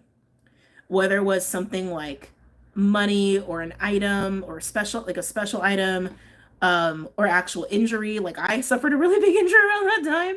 Like it gave me those vibes, like something very rough and very cutting and abrasive, like energetically, but necessary. And that's like, I'm just saying, be careful. It's not, don't be afraid. Don't be scared. Just be careful. Okay. Don't be willy-nilly when you're like cutting up some chicken. Like be focused. Like that's all I'm saying. Okay. But yeah. Can I get a third card for Scorpio, please?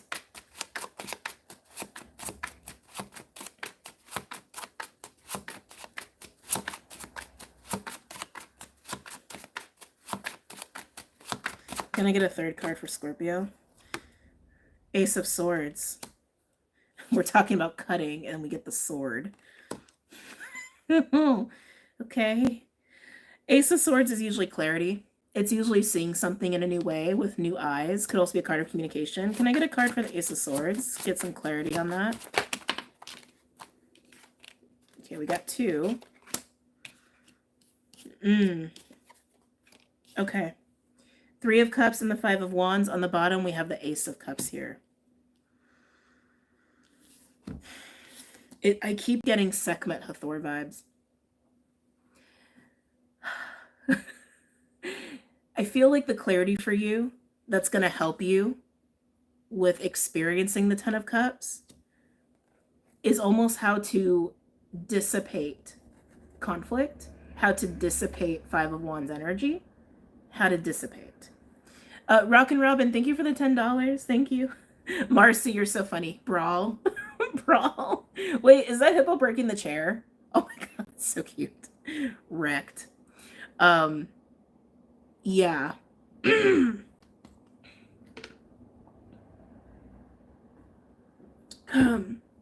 Like when energy comes up that creates a sense of conflict, even if it's with you, because like I keep getting pulled back to this, almost like any energy that starts to make you feel like something's about to give out or something's about to fall apart or give way is almost what I'm hearing too.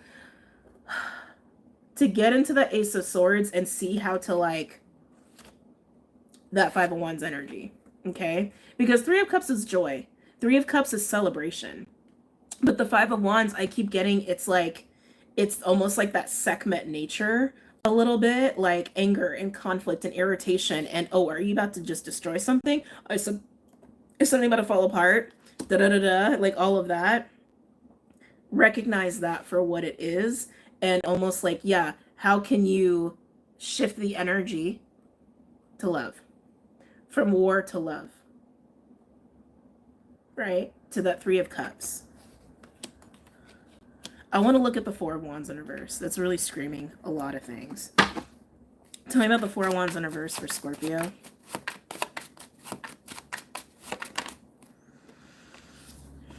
Yeah. Four of Wands in reverse and the Queen of Cups.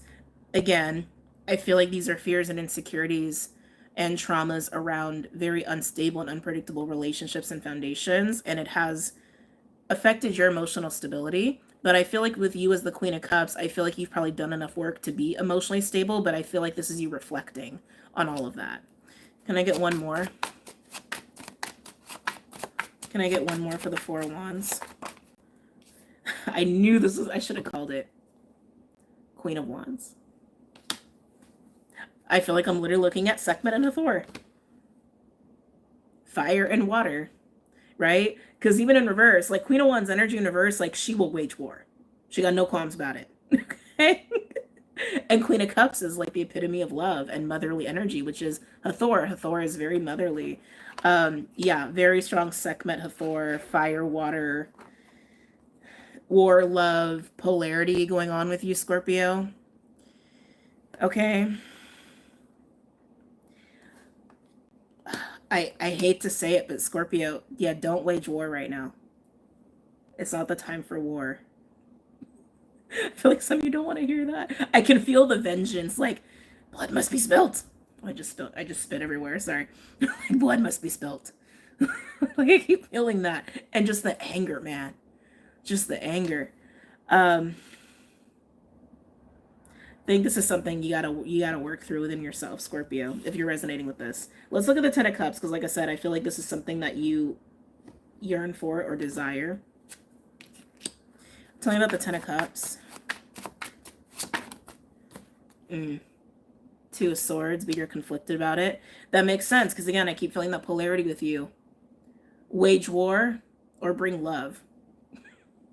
Destroy relationships or nurture them. It's like literally what I'm getting with you. One more for the Ten of Cups. There's also this question if like Ten of Cups is even possible or if it's just a fantasy. Ooh. Oh, Scorpio, are you in a pessimistic place? It kind of feels like it a little bit. Feels like it just a smidgen. Can I get one more for the Ten of Cups? Oh. King of Wands just came out.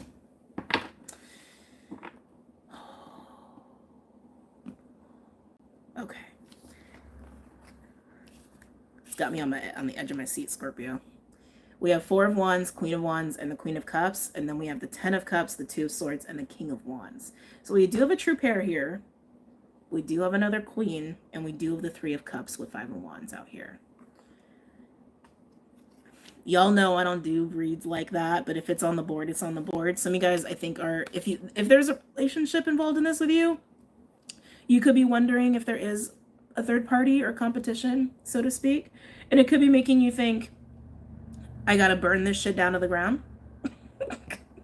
It's very Scorpio. But I keep getting to, with the Ten of Cups and the Two of Swords, I feel like this question of like, is it even possible? Is it even real? With the Ten of Cups. That's something that I'm getting a lot with you, and I'm getting a Seven of Cups feeling, like literally questioning if what you want is even rooted in reality. If it's even possible. Can you even make that happen, even with the King of Wands energy?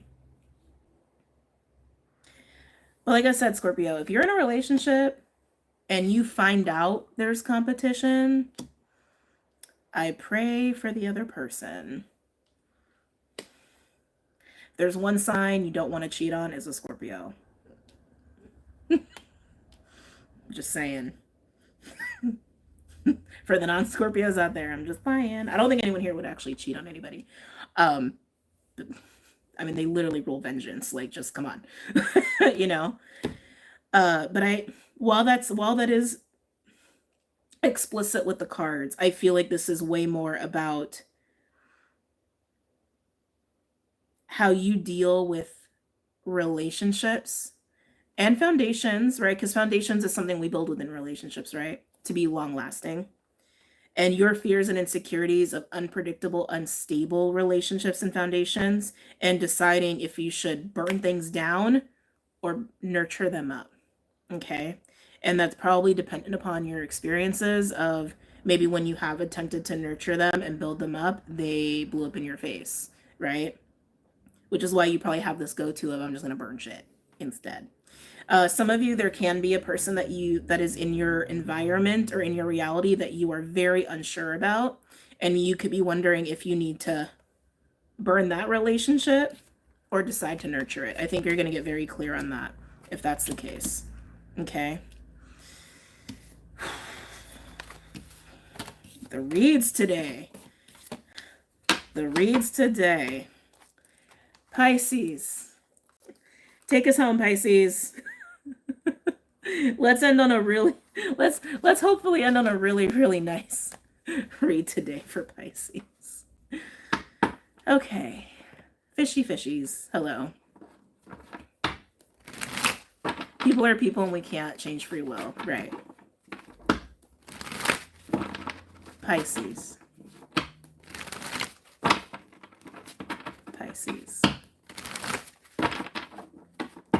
The Scorpio vengeance is insane.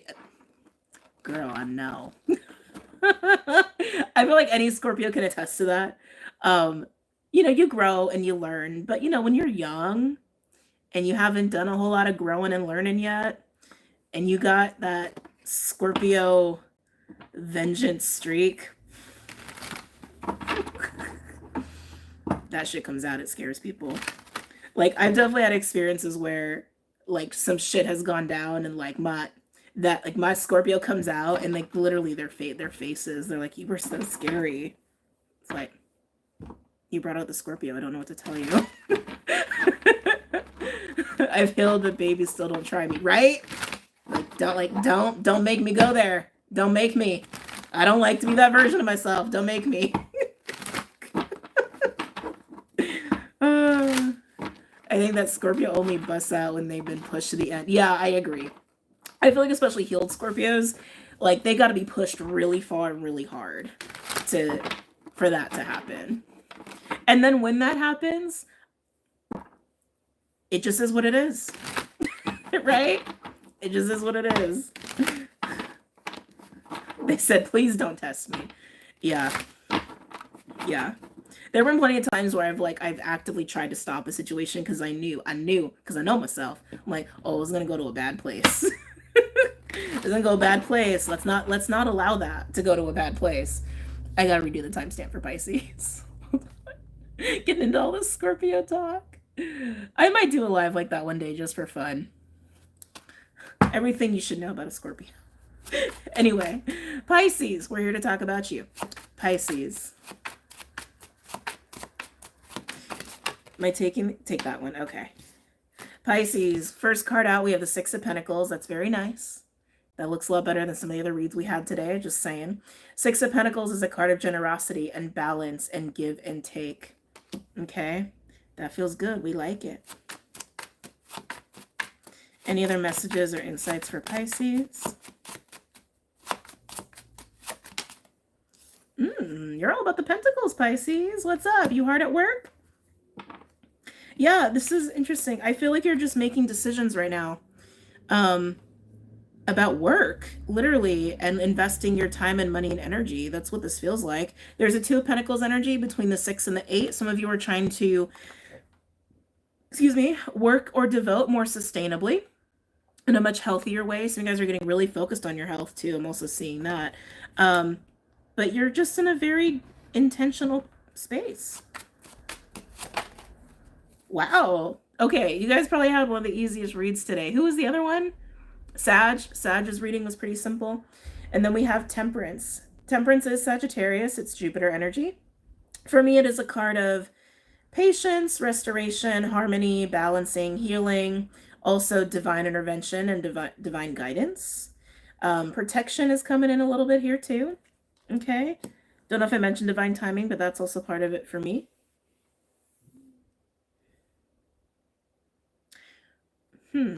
So Pisces, you're very focused on your material plane right now. Not a bad place to be. Again, I feel like you're just finding your groove, finding your balance, and you're making decisions accordingly. And it feels very nice. It feels very healthy. With Temperance coming in at the end, I feel like this is also highlighting the balance that you're experiencing, but I'm also feeling, how do I want to say this? I'm also feeling a little bit of a call.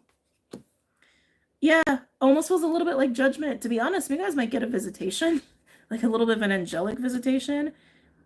It has the vibe too of like focusing on the material and then the spiritual calls. Or working a very like 3D 9-to-5 job and then a spiritual calling comes in. But it feels very gentle. It feels very matter of fact. So let's get into this. Tell me about the Six of Pentacles for Pisces.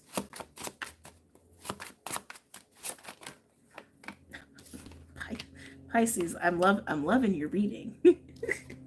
Look at that. Six of Pentacles and Knight of Cups. Piscean energy. Here you are showing up. Queen of Cups at the bottom. So again, you're just finding your balance in your groove with your life. And again, I do feel like you are investing very much in your physical reality. But you're doing it with your heart open. You're doing it very intentionally. Some of you are also helping somebody right now or people that you care about, and you just feel very good about it. Can I get one more card for the Six of Pentacles for Pisces? Wow.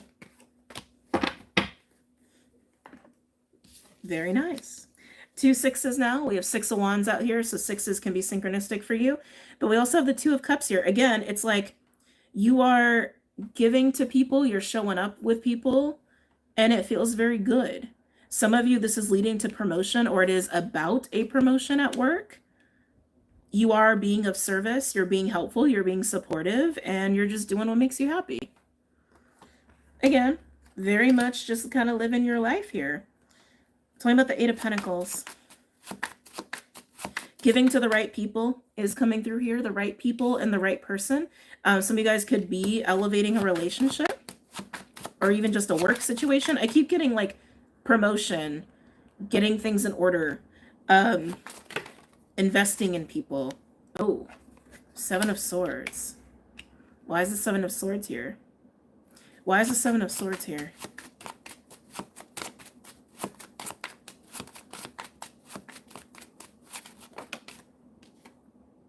Justice. So justice coming out here. The fact that you have the Six of Pentacles to start. I mentioned this in one of the other sign readings, but Six of Pentacles for me is the minor to the major Justice card. They both speak of balance. They both speak of balance. They both speak of restoration. Okay?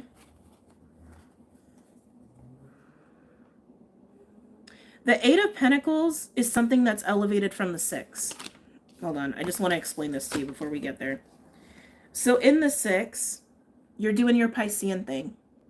You're being giving, you're being supportive, you're being loving, and there's a lot of balance here with the Six of Pentacles and the Six of Wands. Some of you, this is promotion-based, and some of you, this is giving attention to the right people with the Six of Wands. It feels very nice. Some of you, it can be romantic. Some of you, this is purely work. But you are investing in the right people, in the right context, in a balanced way. That's very clear.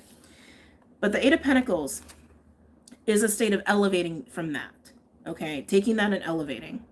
But the Seven of Swords creeping out with justice, it's almost like however you're elevating here, whether it's work or you're elevating a relationship. It's so bizarre how to say this. How do I say this? This is so bizarre. When you elevate this relationship or you elevate your work or how much you're working, right? Something is revealed. Is what I'm getting actually with the Seven of Swords. Seven of Swords is usually something concealed, but that's why I think we're seeing it here. Because something that's been concealed is now being revealed. But justice is part of that. Also emphasizing that if there is anything hidden or corrupt, it is being rectified because of your efforts. Yeah. Yeah. So Pisces, whoever you're investing here, or if you're just investing in work and then it goes up to the next level, it gets kicked up a notch.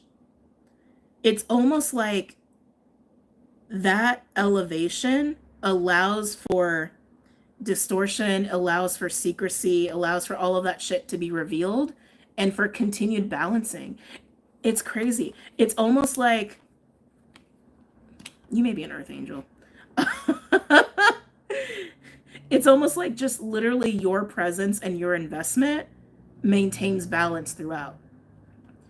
Even if the situation changes or you have to invest more or something gets elevated or pushed to the next level, it's like the next level of distortion that was hiding gets rooted out and balanced out.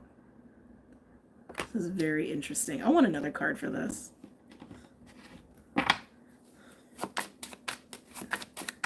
Can I get one more? High Priestess. Y'all just may be working your magic in whatever way you work it, okay? With High Priestess coming out here, this is a Piscean card. Excuse me. Excuse me. Also used to be a Gemini card for me, not so much anymore. But High Priestess is high levels of intuition. Also can speak to secrecy. Oh, look at the light coming in. Also can speak to secrecy, right? But as the balance is restored, how do I want to say this?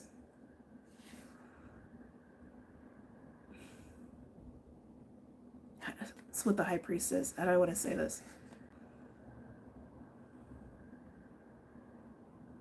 Hold on. I want to be careful with my words here.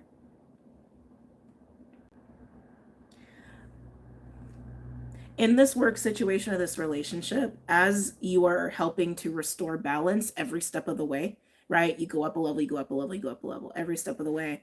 It's almost like the High Priestess actually gets more and more revealed. Almost is the one that's also receiving the justice here. This is very fascinating.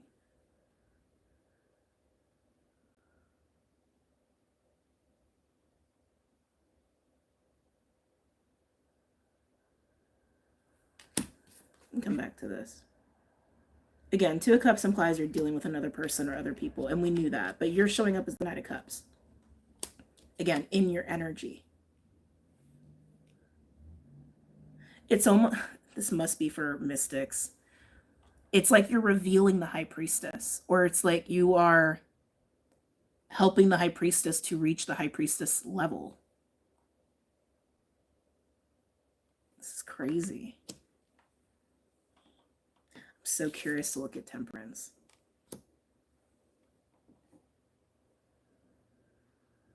Yeah, you're revealing the High Priestess. Even the way the cards landed, this was like right on top of it like this.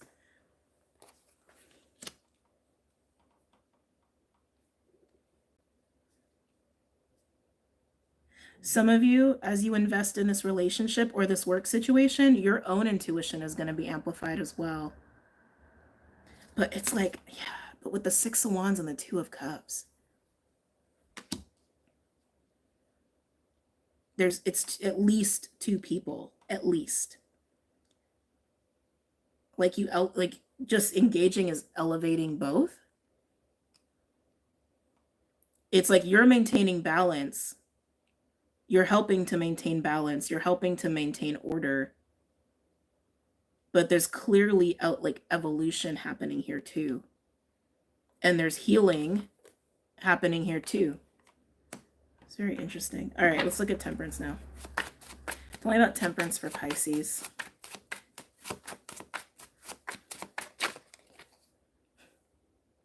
Ace of Swords. That's clarity. That's a new perspective. Some of you guys, this could be awakening energy. Like I said, almost like a High Priestess is revealed, or a High Priestess becomes, or someone becomes a High Priestess energy.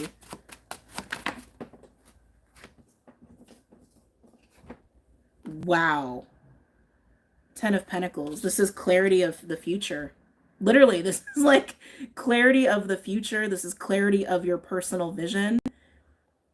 Clarity of where you want to go, what you want to experience in years to come. This is clarity of your career as well. And clarity of how to have long-term stability. But Temperance being here, like I'm telling you, it's like there's definitely some woo-woo going on here.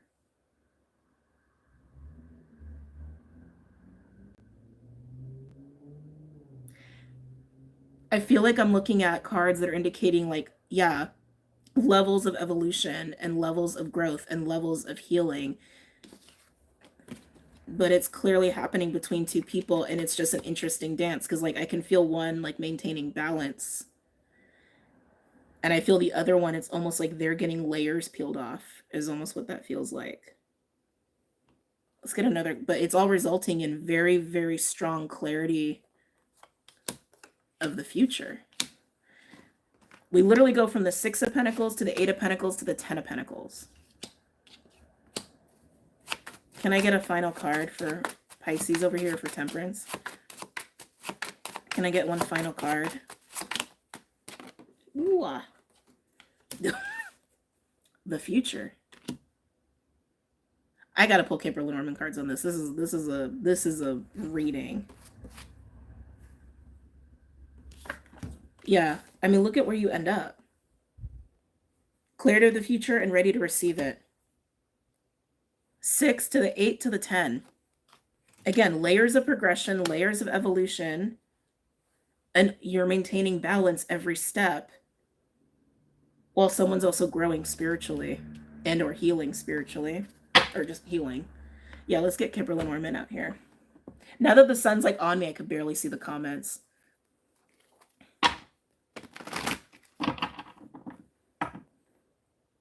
Let's see. Oh my God, yeah, I can't see them. Way too much glare on my end.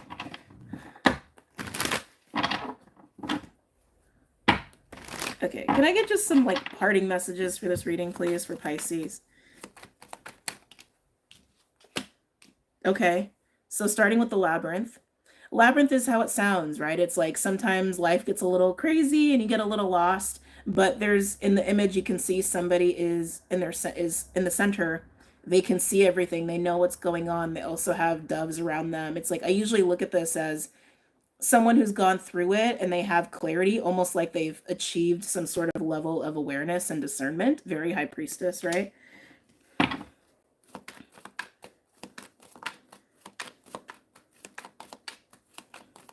Anything else for Pisces? Stability with the House, with the King of Cups. So this can represent home, domestic life, but it is about safety and comfort. So far, Pisces, the clarification that we're getting with the Kipper Lenormand, it's like, this feels like finding home, is what this feels like. This feels like finding home. It's the journey of being lost and finding oneself, or finding what stability really is. Okay. But I feel like you are helping somebody with that. Like you're the one that's maintaining balance and order while somebody slowly makes their way to the center.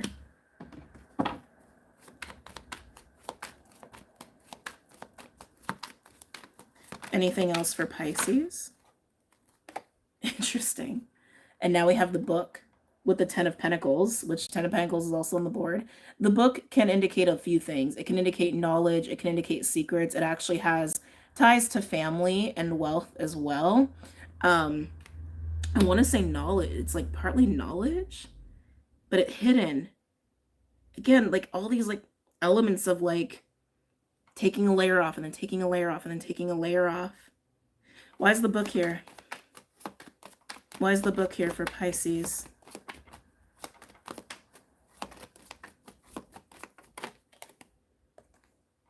Masculine energy with the Ace of Cups. Pisces, I just gotta call a spade. I feel like you're some sort of hidden force here. I can't get away from that. Like, and you're just working your magic here, whether it's a work situation or a relationship. It's like something about this masculine force, which I feel like is you, because I feel like you're the one showing up as the knight, showing up as the one that is like giving energy, which is masculine in nature. So take it as it resonates. But I feel like, again, something's hidden about what you're doing and how you're doing it, because you're just maintaining balance. You're maintaining balance as evolution's playing out. You're maintaining balance even if you're getting promoted, or even if a relationship keeps advancing. You are maintaining balance for home to be experienced, for home to be restored, or for someone to find their way home to themselves. Can I get one other card here for Pisces? Yeah. Look what just landed on the Labyrinth. Bad health, which usually just indicates some sort of imbalance, which again, you're bringing balance. You are literally bringing balance for someone or many someones to make it home, make it to center. I feel like you're a mystic or an earth angel, honestly. It's like just keeps repeating itself. One last card and then we're gonna bounce, okay? One final card for Pisces, please. Spirit, did you just open another layer on me? We got the Fox. With the 9 of Wands. Fox is caution, suspicion, observance. Why is the Fox here? Why is the Fox here?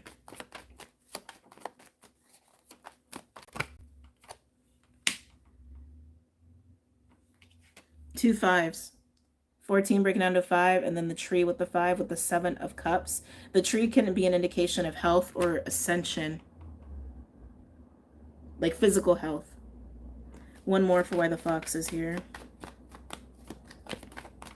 I feel like something about the Fox wants to be hidden. Like, who are you, Pisces? Who are you? One more for the Fox. Unlocking. Unlocking. I feel like you are the Fox. Oh my God, Tess! Tess, that's a lot! It's like, oh my God. Hold on.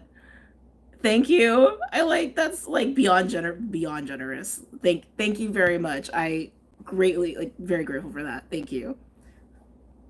Thank you. I'm a little floored right now. This is unlocking the tree. It's unlocking health and growth and spiritual development. But with the Fox, I keep getting a little bit of a hidden energy. In what you're doing, Pisces, you could be dealing with somebody who's a little suspicious of you or defensive or easily triggered. But you are unlocking a lot of things for them. Okay?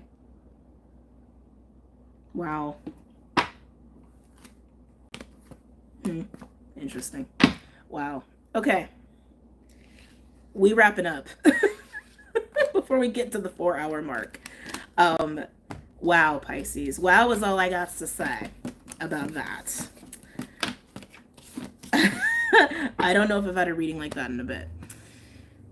Let's see. So generous of you, and our girl definitely deserves it. Oh, thank you, Starcy. No, that was super generous. Like, super, super generous. That feels like a little bit of a Christmas bonus.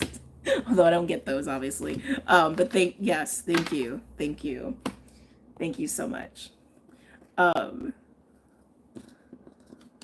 Let's see. Lady Divine. Oh, I love, little Neptune Piscean energy. This was sweet. I pray for Pisces. Guys, LOL, this is insane. Super epic reading. Oh, was that your reading? Was I reading for you? I wouldn't be shocked. Would not be surprised. All right, guys, I do gotta go. I loved hanging out with you today, as always. Patrons, I did post for the lives for the full moon Cancer hangout and also the Sunday fun day vision board hangout. Excuse me. Yeah, other stuff to be announced in due time. But for those who are not patrons, I will see you guys on Monday. And I hope you have an amazing weekend. I don't even know what I'm going to title this. I don't know what I'm going to title this. But I just hope you guys have an amazing time. And I will see you guys later, okay? Love you all. And again, thank you guys for the super chats. Tess, especially so. Thank you so much. And I will see you guys later, okay? Bye, guys.